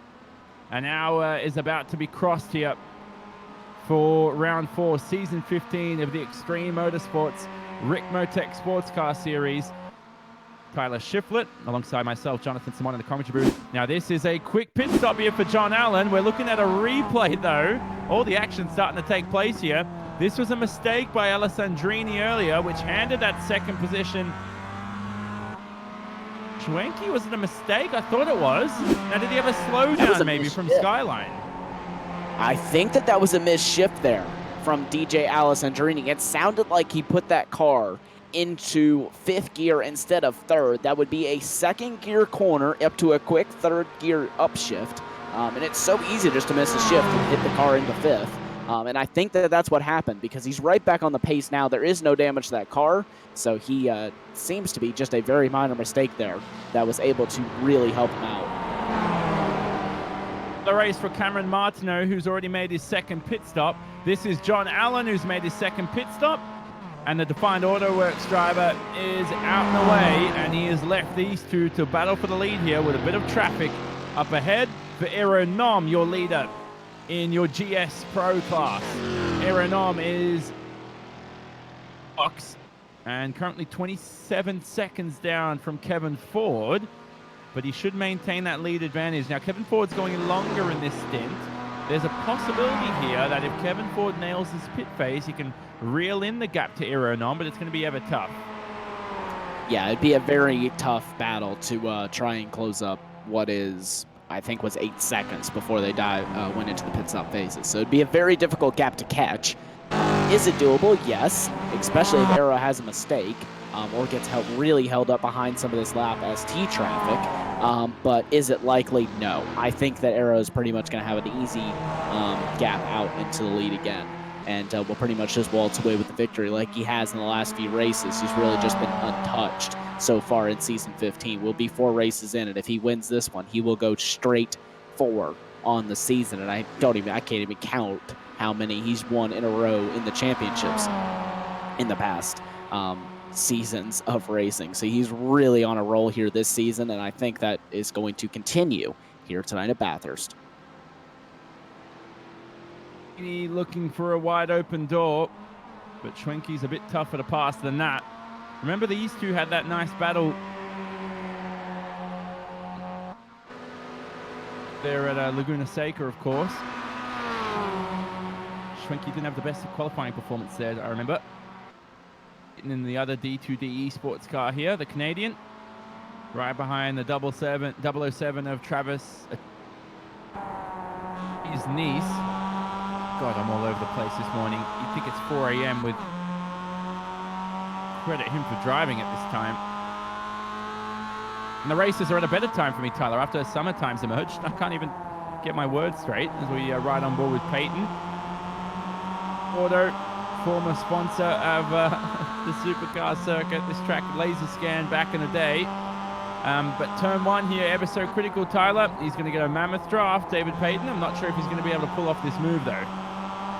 Yeah, it's definitely going to be very difficult because Dries Nies does have the advantage of a slipstream off of David Peyton's teammate, Chris Thorman, who's just a few tenths up the road from him. So it'd be a very difficult move to make down into Griffin's Bend. But if he can make that move, very nice job. He's going to try it around the outside. It's a very difficult place. He'll think better of it. And he will slot into position. So that's probably the smarter move there for David Peyton to make. And he will follow now all the way up through the very tight and twisty, through the cutting, and then all through the top of the mountain. Forward into the pit lane. Let's have a look. In relation to Aeronom, there we just saw Tyler Shiflett on screen for a short moment. Tyler Shiflett's going to continue away and extend his 2nd stint. If he takes tires, now I think he has to take a risk, doesn't he, Kevin? Doesn't he, Tyler, to head of Aeronom? Oh, that's not even close. That's not even close. Even if he had taken the risk, he still wouldn't have come out ahead of Aeronom. Did actually close up 2 seconds, though, to Aeronom. I don't know if he'll lose that time now going down this very long straightaway here at the Mountain Straight. but he has gained some time, but definitely not enough. It's still at a 6.7 second gap, so there is still a monumental gap for Kevin Ford to catch if he wants to get up there. Russ Ruddock into the pit lane as well for Flying Tortoise Motorsports. Not sure what he's going to cycle out. We'll have to keep an eye out for him and where he is going to fall when that's all done. You can see the very mangled cars in the pit lane here, so a lot of the drivers not having the best of days. Is also Travis Schwenke's in, and Alessandrini, though, crucially, will continue. Important pit stops here. Did you see Russ Ruddock's livery? That's and there it is on screen yet again. It's just such a funny tortoise. I don't know if that, where is that from though? Not sure. Schwenke on screen, we should say. We're not forgetting the lead battle, but any idea where that tortoise is from? I have no clue. Now I really want to know where that tortoise is from, because that's actually very, very funny. Russ, if you're watching the video back, the broadcast back here, and you'd like to send us a message and let us know where that's from, please do so, because I'm very interested in how and where you found that tortoise image, because that is just incredible. Tires only for Travis Schwenke. Now, will Alessandrini be fed that information? Don't know here. It all depends on whether Alessandrini has a spotter. A lot of the drivers won't be using a spotter in these races. And look at how close Travis Schwenke will be to John Allen here as he comes out of the pit lane. He's on cold tires, remember, but these cars don't have the new tire model on yet, so they won't be gaining, or they won't have too much to worry about as far as cold tires go. They won't have to worry about losing the car under acceleration or by turning too abruptly in the cars right now. So they really are free to push as hard as they want just out of the pit lane. You can see Travis Schwenke using that fresh rubber to his advantage to gain a bit of time here on John Allen. Brilliant strategy by John Allen, who etches himself into the lead here. And they'll have to wait to see when Alessandrini enters the pit lane, and we'll see if Robert Hartley can pull off some heroics towards the end of this event. Alessandrini most of all, to see where he feeds out in relation to these two. Now there's a Mustang there trying to make their way past behind. Is that Lucas Ford in the 76? No, it's Raymond Bader. Raymond Bader in the 00. And this is actually, to be honest with you, track position right now. Raymond Bader doesn't have, they don't have blue flags. They don't have to let Raymond Bader through. He's fallen down the order, Raymond Bader, after some issues in this race. Yeah, he's had a bit of issues, and that's cost him a lot of time, but here's this three-car battle. So in the meantime, David Payton has gotten by Drees Knees here, and he's also benefiting from draft from his teammates. So Drees is definitely going to have a challenge to get by these two, but look at Payton. He's got a draft on his teammate as Alessandrini is into the pit lane now, so let's keep an eye on where he falls out, but let's watch this battle as they head down into the chase, and David Payton will not send one down the inside of his teammate, Chris Thorne. Probably the smarter thing to do at an hour and 7 minutes into this 1.5 hour race. We don't have a whole lot of time left, and there is Drees Knees driving into the pit lane as well. Into the pit lane. How about right side tires for Alessandrini here? Don't think he'll take left side tires. It should only be the right side. He's still in the box though. He's still in the box. Is he going for left sides? No, but that was a long pit stop for Alessandrini. This is going to be awfully close to the leaders. Let's see if he can pull it off here as Allen and Schwenke head through the first corner. Where's Alessandrini going to feed out? He's going to reel in alongside the moment, and it's going to be a drag race to Griffin's Bend. And I think Travis Schwenke is going to easily get by him there as he heads down towards Griffin's Bend. He just had the momentum there, heading out of turn number 1 and carrying the speed all the way down the very long mountain straight. We know how long this straightaway is. And then you head into the very tight and hard braking zone for Griffin's Bend. And this is where they will start to even out now. The momentum that Schwenke had won't come into an advantage anymore, but now it will be all advantages to Alessandrini. From here on out, he will have the freshest tires and possibly the lightest fuel load out of these drivers so far, so he is really in the driver's seat right now to pick up a race win. Shiflett also entering the pit lane, and Shiflett will hand the lead back to Aeronom, the European, racing at over in Europe. Here's Hartley on screen, yet to make his final pit stop. Now, I tell you what, I feel like Hartley has something up his sleeve. I really do, Tyler. He definitely might have something. Now, what he has, I'm not sure. But he definitely could have something up his sleeve and trying out a different sort of strategy. He's got possibly has the gap to do it. I'd like to see what the gap difference is on that one. So let me try and quickly figure that out for you here on these, just on the fly really quick. And see what the gap difference is and if he could possibly make a pit stop and still come out semi-close to those drivers. Let's have a look. Does he dive in this time round? He does. How about that? The pit lane. And feeds out in relation to the rest of the field. I don't know why, Tyler. He had that long pit stop, remember, the first time round. So I feel like maybe there's something up his sleeve here where he'll short fuel the car a little bit more and should be able to feed out with these three battling for the lead, though. That would look like a very... Try it now. No, Hartley's not even close. So it's going to be Schwenke, Alessandrini, and Allen for the lead. Hartley's going to lose out by about 5, 6, 7 seconds, around that mark. Schwenke versus Alessandrini versus Allen. And you can see John Allen's been shuffled to the rear of the field, or the rear of the train, sorry. I think that possibly Travis Schwenke and Alessandrini will be working together here. They've seemed to match each other's strategies, or enough to each other's strategies, and they've always seemed to work together in this race. So possibly a bit of a strategy going on between Alessandrini and Travis Schwenke. But right now they're getting held up behind a very slow Mustang. That is the number 67, I believe. 76, sorry, heading up the hill. And a lot of damage to that number 76. So he will be losing a lot of time, and that'll be costing these drivers a lot of time as well. Ford in the Ford Mustang, ironically, as we ride on board with Allen. Let's have a listen to him through the mountain.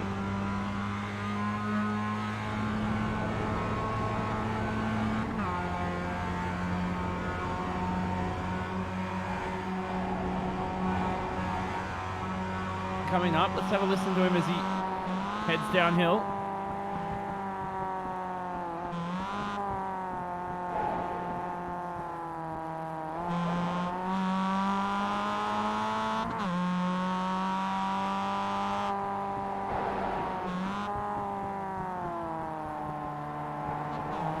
Abundance of lines, Tyler, that you can take through the mountain as you and then back onto here, the Conrod Straight, as these three drivers, another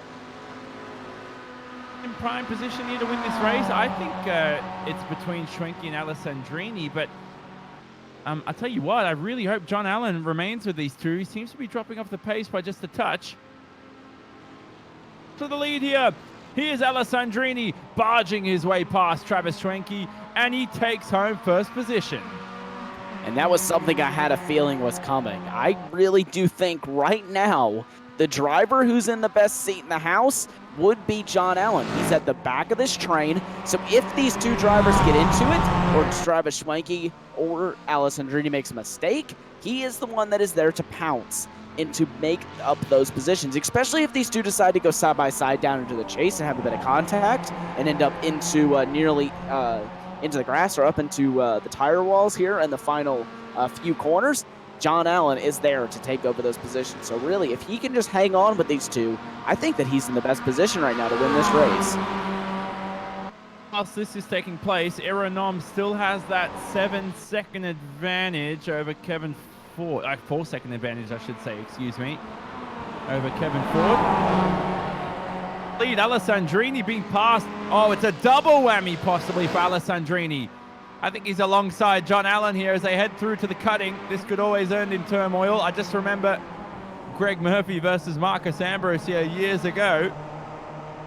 Still slicing and dicing here for position. Possibly a switchback for Alessandrini, but John Allen has the inside line. Then you have to go single file through here, boys. Don't even think about it. Through the mountain. Oh, that was there through the first sector. And now Alessandrini has warm up. It's just impossible to pass into Skyline. I've tried it, and let me tell you, I'm never going to try it again. Yeah, it's definitely a very difficult place. If you're gonna make a move on the mountain, it's probably the best place is going to be Forest Elbow because it's a bit wider of a corner. But like you said, it's definitely not a good idea to try to make a pass into Skyline because you will most likely end up into the barriers.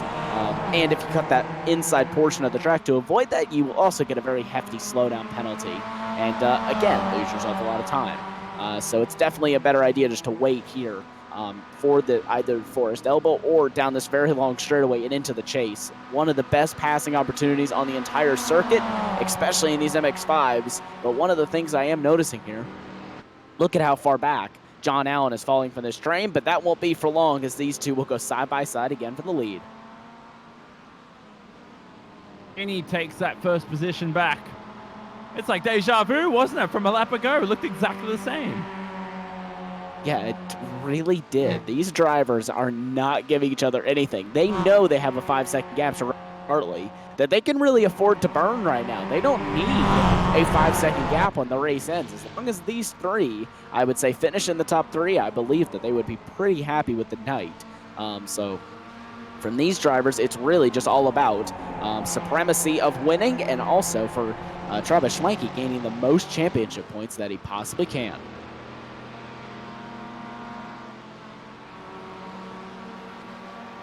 News here on the mountain straight. This little drop here in the hill on the mountain straight, you actually had to back off the throttle because you used to be able to lose the car. The elevation change here, 170 meters around Mount Panorama. That's extraordinary, isn't it, Tyler, when you think about it? Because even your biggest, such as Spa, only have about 40 to 50 meters of elevation change, and that's quite a substantial margin for Spa. And then you go back to a circuit like this and you think 170 meters, you hardly even notice it, don't you? Yeah, you really do. This track does an amazing job at making this place so challenging, and really the drops where you drop here are very big. Like right here, one of the bigger drops on the racetrack, you drop down very low, then you raise back up again, and then drop again as you head over on the top of the hill and down towards Skyline. Probably I would say the biggest loss in the shortest amount of time is through the S's into the Dipper and then down towards Forest Elbow. This is really where you lose a lot of elevation so quickly there, where the car drops off and you instantly gain grip. That's probably got to be one of the most fun places on the racetrack, and you also get a little bit error if you can hit it right. Shiflett's entered the pit lane. Now, is that pit lane stop number 2 for Shiflett? Yes, it is. That is actually pit stop number 3 for Tyler Shiflett. So he's had a bit more damage. You can see the heavy right side damage to that Mustang. So he's really not had a good night. He has gone from a decent night for him. Would have been right now P3.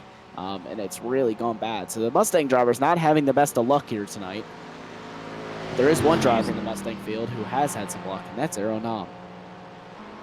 Excuse me, I was wondering why Shiflett entered the pit lane, but I think our live timing screens don't actually say it's a second pit stop till they actually enter the box. So that said number 3 for him, and there's certainly substantial reasons for that. And that's promoted Jeff Jacobs into a podium position. Very important for Jeff Jacobs, who is currently 4th in the championship. Shiflett.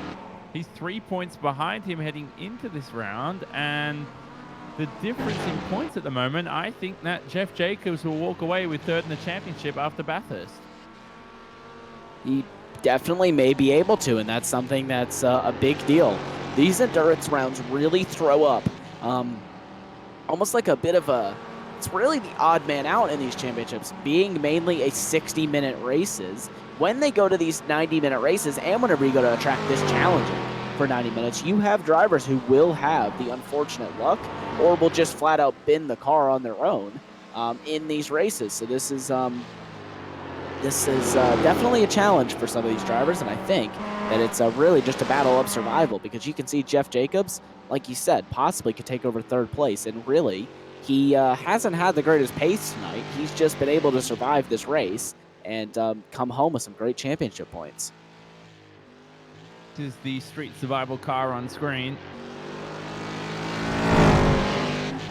Jeff driven ever so well, the American. For sure. He's currently, he started from the second row. He was listed as starting fifth, but remember that Clint Vigas to the fifth position. So that promoted Jeff Jacobs to the second row at the rolling start. But nevertheless, this is all but decided. Aeronom has a 5-second advantage on Kevin Ford, but he only just needs to cross the checkered flag, and I think that's it. He should be able to take that win ahead there of Kevin Ford, the American. This is the race that is undecided for the moment. Alessandrini has a comfortable 0.6 inch over Schwenke. Now, Schwenke's got to be careful because look at Allen. The gap creeping in closer and closer. Allen's probably going to have a peek into the chase.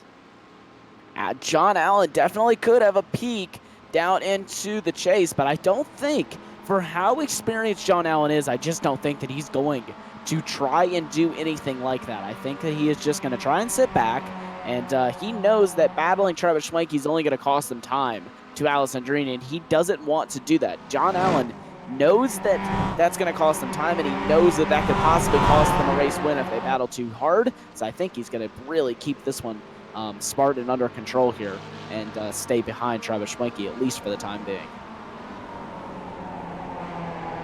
Oh man, I told you, didn't I, Tyler, an hour ago, just over an hour ago, I said, doesn't matter if you make the MX5 race 3 hours, 24 hours, 1 hour, half an hour, it's all going to be decided in the closing stages of the circuit like this. It really will be. I think you really put these MX5s at nearly any track. It's always going to be decided on either the last lap or the last few closing moments of the race. These cars are so great for racing. And like you said, it doesn't matter how long or what type of race you put them in.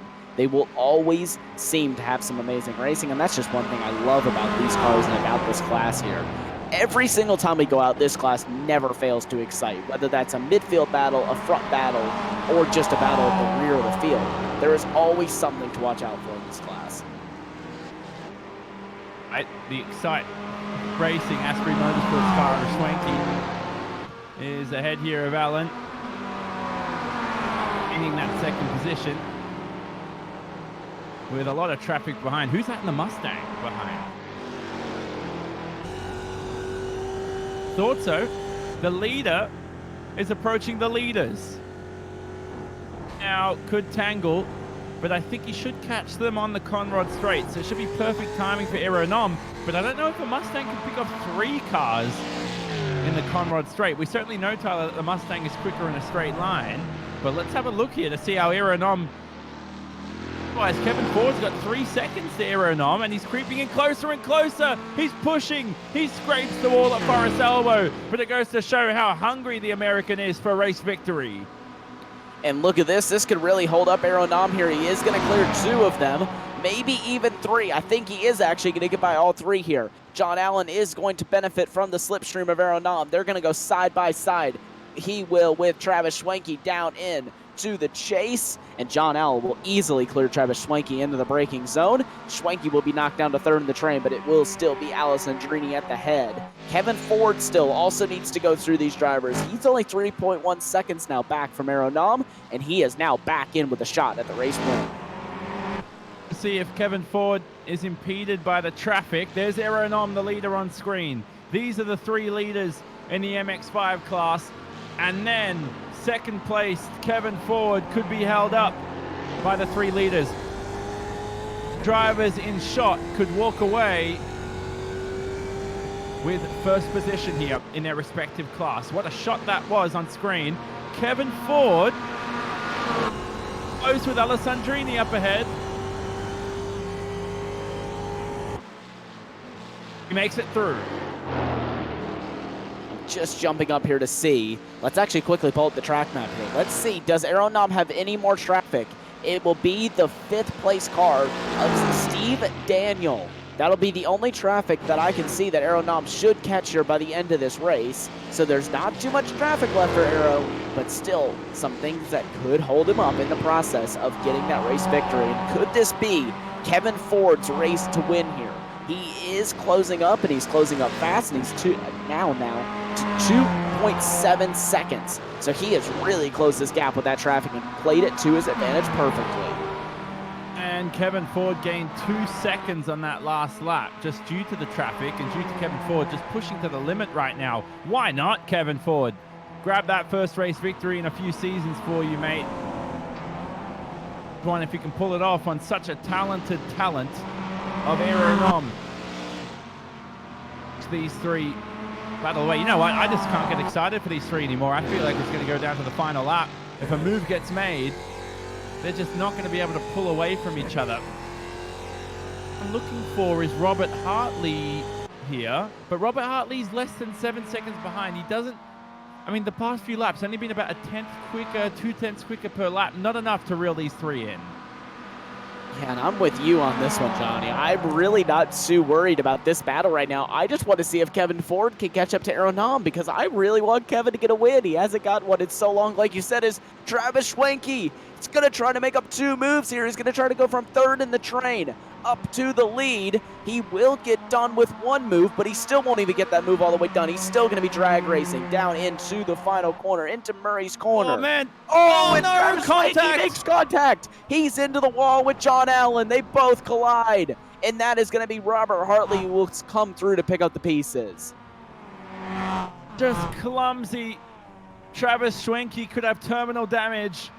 John Allen the same. Blue car of DJ Alessandrini to, untouched. Here's a replay. Did John Allen try to make this 3 wide? Let's talk us through it. Oh, no. I don't think that John Allen gave... 2 and a 1 doesn't go. I completely agree with that. I don't think that John Allen gave Travis Schwenke enough room there.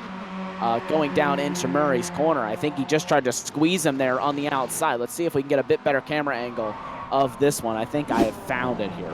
I think we're just going to look here on the chopper camera. Let's try and see what happened with this incident. I think that John Allen just came into the side of Travis Schwenke. I think they kind of met in the middle there, actually, and both of them ended up very, very bad in that incident. Well, the incident's under review for sure. And, Alessandrini was involved. I'm not sure if he did much, but he wasn't. But it's definitely between John Allen and Travis Schwenke. That's allowed Robert Hartley to head into the podium positions. I think he should be able to catch Allen here if John Allen has some terminal damage. We'll wait and see. Just with you, I mean, it looked like Schwenke, I think John Allen expected Schwenke to be all the way out wide to the right-hand side of the racetrack, but he wasn't. He left about a car width there of space. And then Allen misjudged it. Maybe steered into Schwenke. I don't think Schwenke really steered left, did he, Tyler? And I think it was Alessandrini that... Really don't know. I don't want to judge it. That's up to the stewards. But for me, it's just an incident that really could have been avoided. I completely agree with you. It's definitely up to the stewards on their decision and what they decide to do. But personally, for me, I think that was definitely an avoidable contact move for there.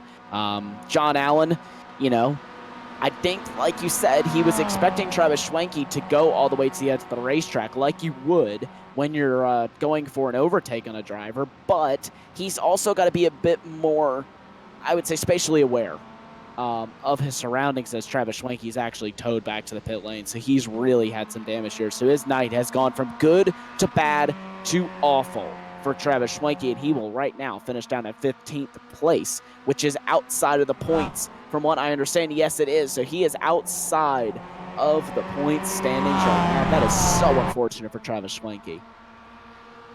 Round for the American.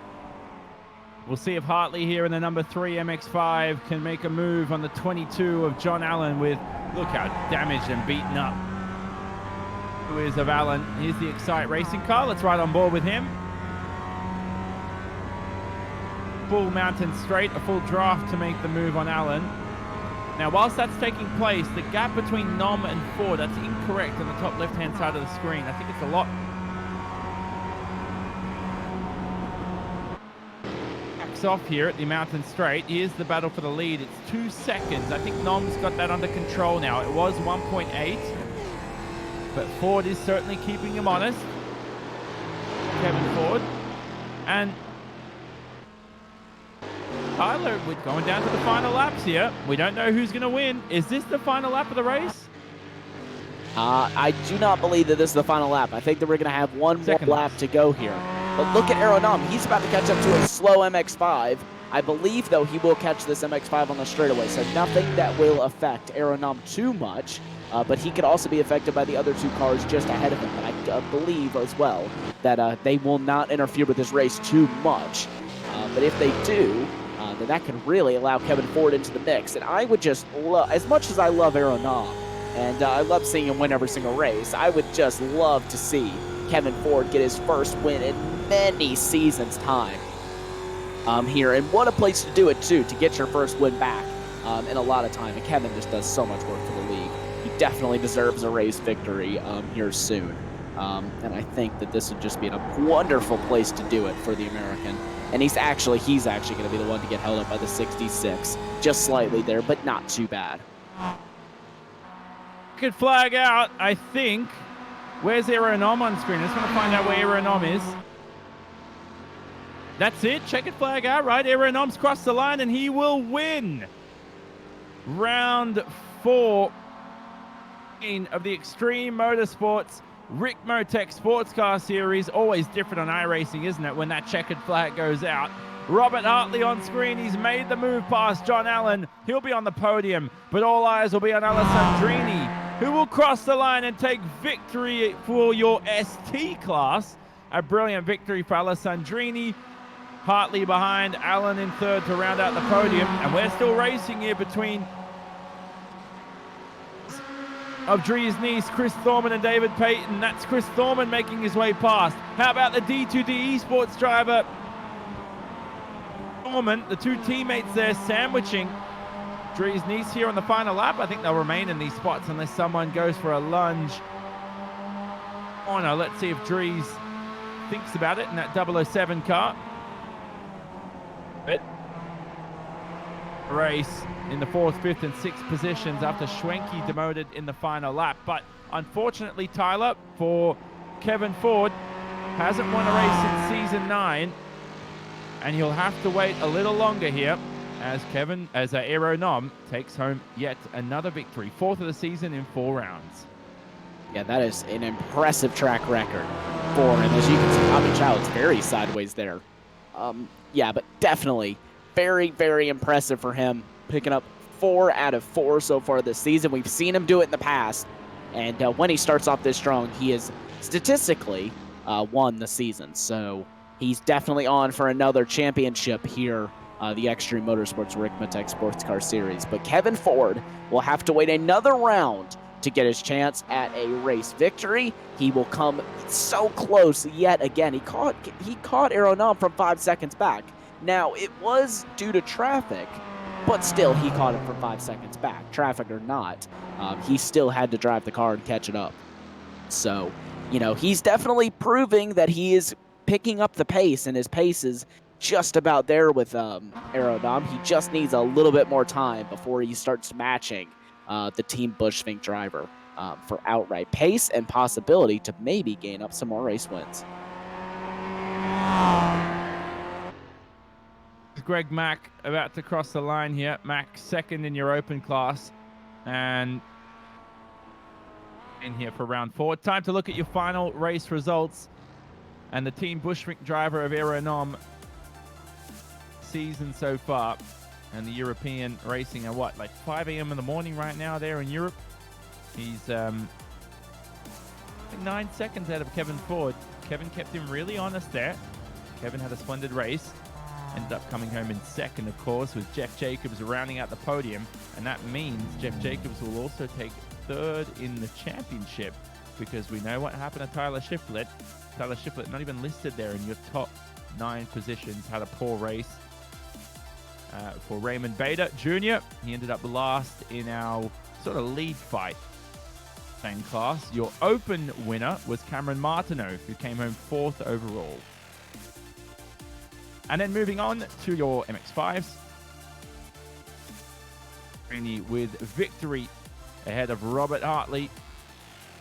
Robert Hartley came home 11th overall, 2nd in class, of course. Allen rounded out the podium after that late race incident. Now, if you missed it on screen, race control decided that no action would be taken. They pretty much racing incident, basically, is what I interpret from that decision there by race control. And that will mean John Allen will retain that podium position unless any protests take place. Chris Thorman with that late race pass over Dries Nice. That was for the 4th position. A brilliant pass on the 007 car in his first race this season. David Payton ended up coming home in 6th, and then you can see the rest of the order on screen. Didn't see much from the D2D esports cars of Eric Violet and Bobby Childs, but they came home down the order, of course.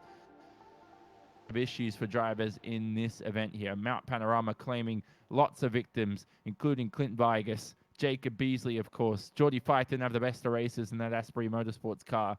Tyler Schiffler late in the event, of course, didn't have the best of races, and we know what happened to Elvis Rankin at the chase.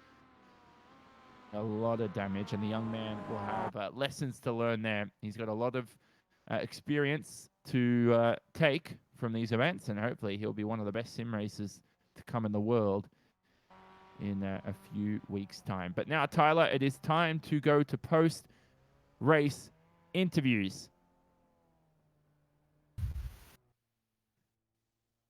Drag Aeronom, our race winner, in for his 4th victory of the season, Aero. And man, I mean, you know, we know you're pretty dominant. We know you're quite untouched in this series, but today Kevin seemed to keep you quite honest, man. He had some good pace. Like always, I think he has pretty good pace in the race. So yeah, I think he did a very good job in the week practicing and preparing for the race. So he's getting close. I'm skipping to my no practice, and yeah, I think it will be good. The last thing you said, you didn't practice tonight, or you're not going to practice in the future? No, I haven't practiced for any races this season. Just a few laps before the race. Okay. And how's the challenge of that, trying to get the car set up perfectly? Do you have a good baseline for each circuit that you can use? Yeah, actually, I haven't changed the setup for the first 3 races, so I don't have time to make any big changes, so it's pretty good. But for yourself, though, you had a decent race so far. Strategy went well. I mean, pretty much, I feel like it was an uneventful race for you. I think the best thing, and probably the best and worst thing for you, was having to deal with traffic through the mountain. There was one lap where you lost, I think, 2 seconds just dealing with lap traffic. It was for more. It was 4 seconds. One MX-5 crashed in front of me, so I had to almost stop. But yeah, I was taking really easy and keeping my distance, so I was able to react to the crash and not collect anyone. Hey, congratulations again on race win number 4. You've pretty much untouched this season. You haven't lost a race, you could say. But who gets it done for you at Team Bushfink? Who'd you like to thank? Oh yeah, I'd like to thank everybody who was racing here, all the admins, all the sponsors, and you guys in the booth. Thanks, Aero. So we'll leave him alone, and we'll see him next week, of course, over at the Circuit of the Americas. So we'll say goodbye to him. I bet it is, man. Kevin Ford, who came home 2nd in class. He stood along. Kevin, you were so close once again. Under 2 seconds that time to gaining a race victory. You haven't had one in so long. What were you missing? Well, I think it was horsepower and talent, and not exactly in that order. Yeah, but it was a great race. We worked on the car quite a bit yesterday, trying to get it balanced a little better up on Skyline on the mountaintop there, and we made a change late last night in practice that just felt incredibly better. Just one little adjustment, and so we knew we had a fast car coming in today. We just didn't know if we had enough for Aero. We were able to run a little closer to him this time, which was nice to see. But yeah, he just got it done again. But it was a great race. Yeah, we're happy with the finish and felt that it went really well. It was a good, smooth race. Pit crew was great. Pit stops were fast. Everything clicked right tonight. Yeah, it really did look like you guys just had that car put exactly where you wanted it. from what I was seeing up here in the booth, you could just put that car wherever you wanted, and you just look so comfortable in it. And I think that really translated to pace. It did, yeah, especially up on Skyline, coming down into the dipper there, that hard right left. Very difficult to get that car balanced there. If you get it out of sorts, the car will just travel, it'll come right back up. So making those rebound adjustments can help quite a bit there. And Forrest Elbow, the right left-hander rather, coming out onto the downhill straight. Another very critical turn, one that I've always struggled with in the past, but was able to get that adjustment done. The car felt a little better. We were braking a little better into the entry, and I think that helped our overall lap time as well. Well, again, congratulations on another second place finish. You will keep second place in the championship after this round, but you're losing just a little bit more points to Aeronom. Really, if you can have a few good races here, you could possibly close up to him in the championship. Yeah, I think we can get close. It's going to take some good luck on our side, I think, throughout the remainder of the season. We did manage to get 2 bonus points tonight. We kept our incidents down underneath 6, and we got that bonus point for leading a lap, so that helps. So the only thing Eero got on us tonight was 1 more point, unfortunately. Well, again, congratulations on another second place finish. Who gets it done for you over at that Ricmotech Motorsports team? I want to send a big thanks out to Frank Rico this week for all his help and support for the series.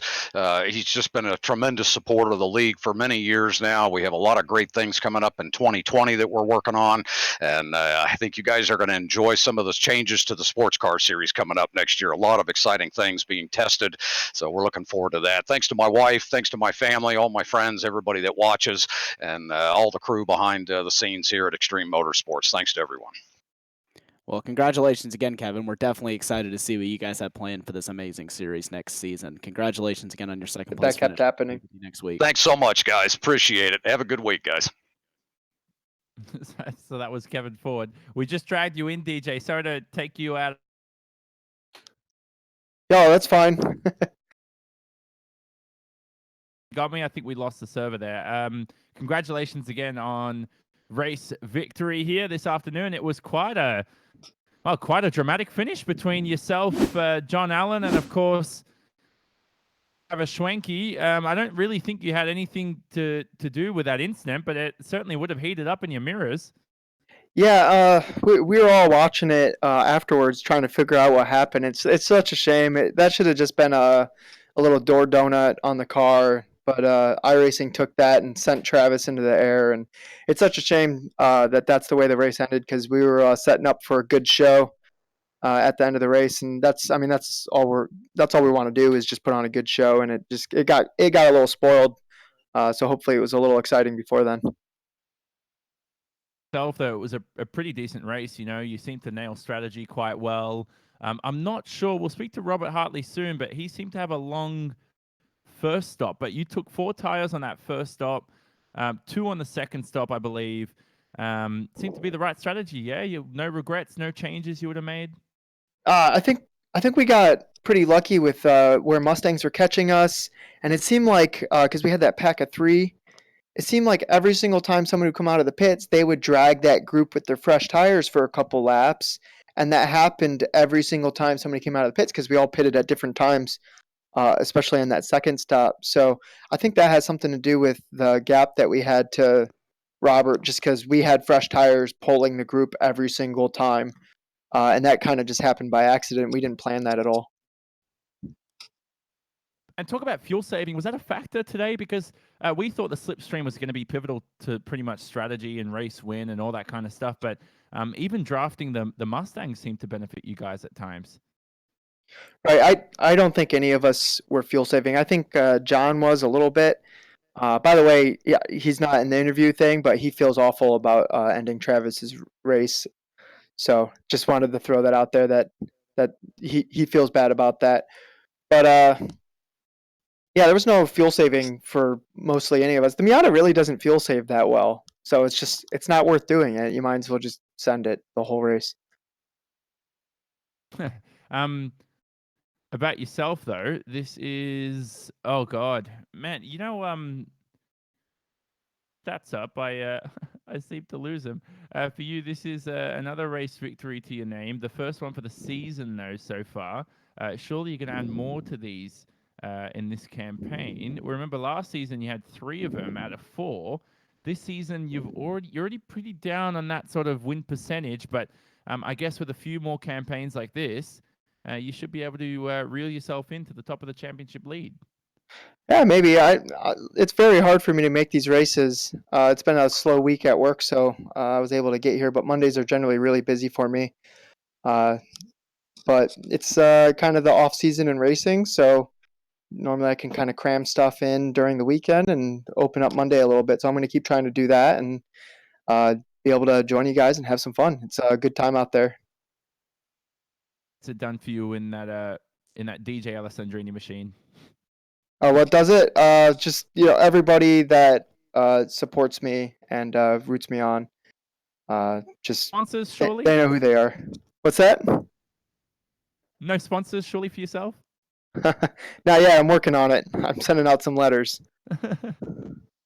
I saw it the other day. I swear I saw you had a world record at a track somewhere in the MX5. So surely someone's Oh, keeping an that's eye on new to that me. somewhere. Did I get it at Alton Park? I might be wrong. Maybe I didn't refresh like the entire season. I can't remember. Maybe I didn't do it for when you only look at one season and not. Right. Yeah, I might have gotten some of Yeah, those, yeah. but Hartley's the king. He's got all the records. Oh, I actually took my first world record ever in a SRF the other day on Sebring.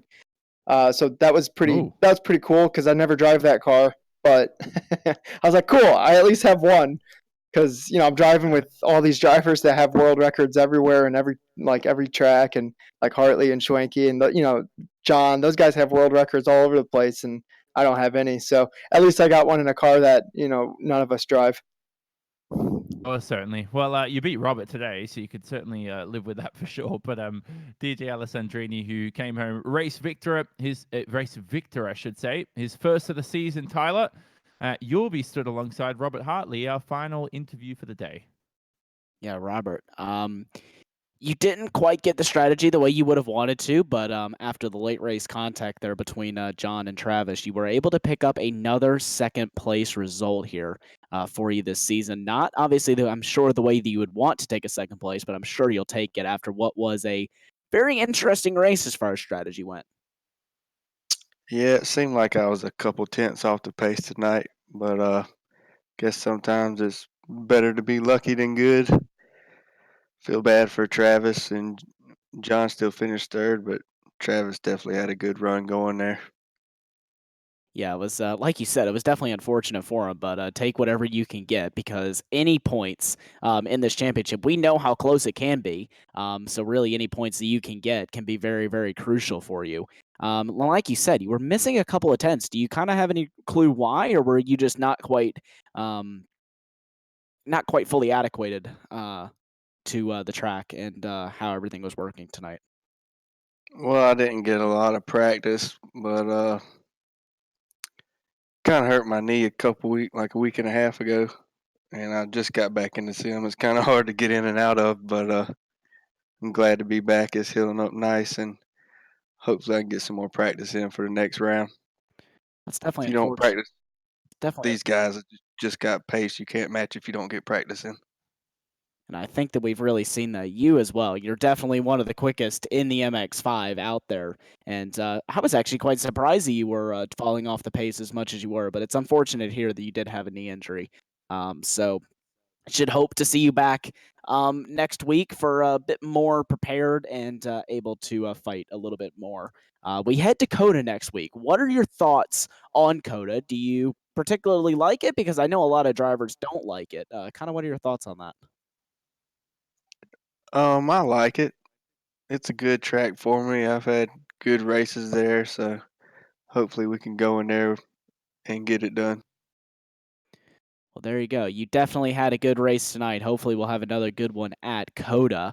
Another second place finish for you. Who gets it done for all of for you over at that Excite Racing team?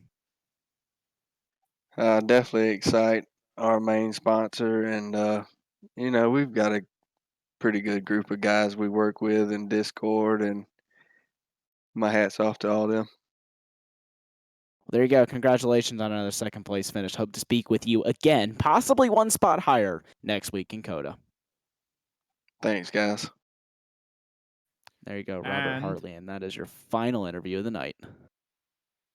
Robert Hartley, who is one of the top drivers in iRacing history, is brilliant to hear from him here at the end of the race.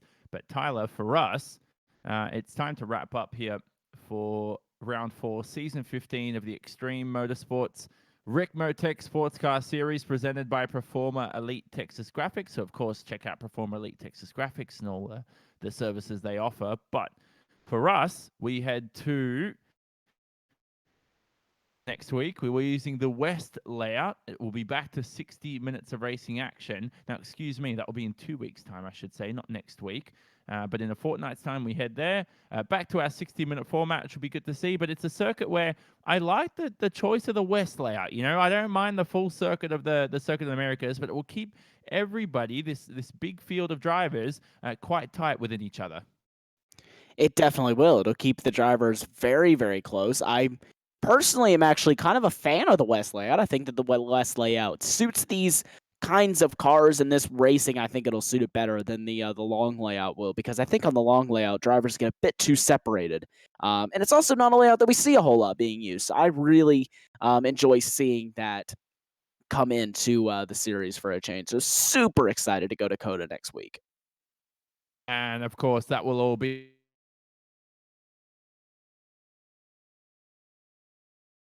I'm not sure if we just had server issues, but that will be on Apex Racing TV.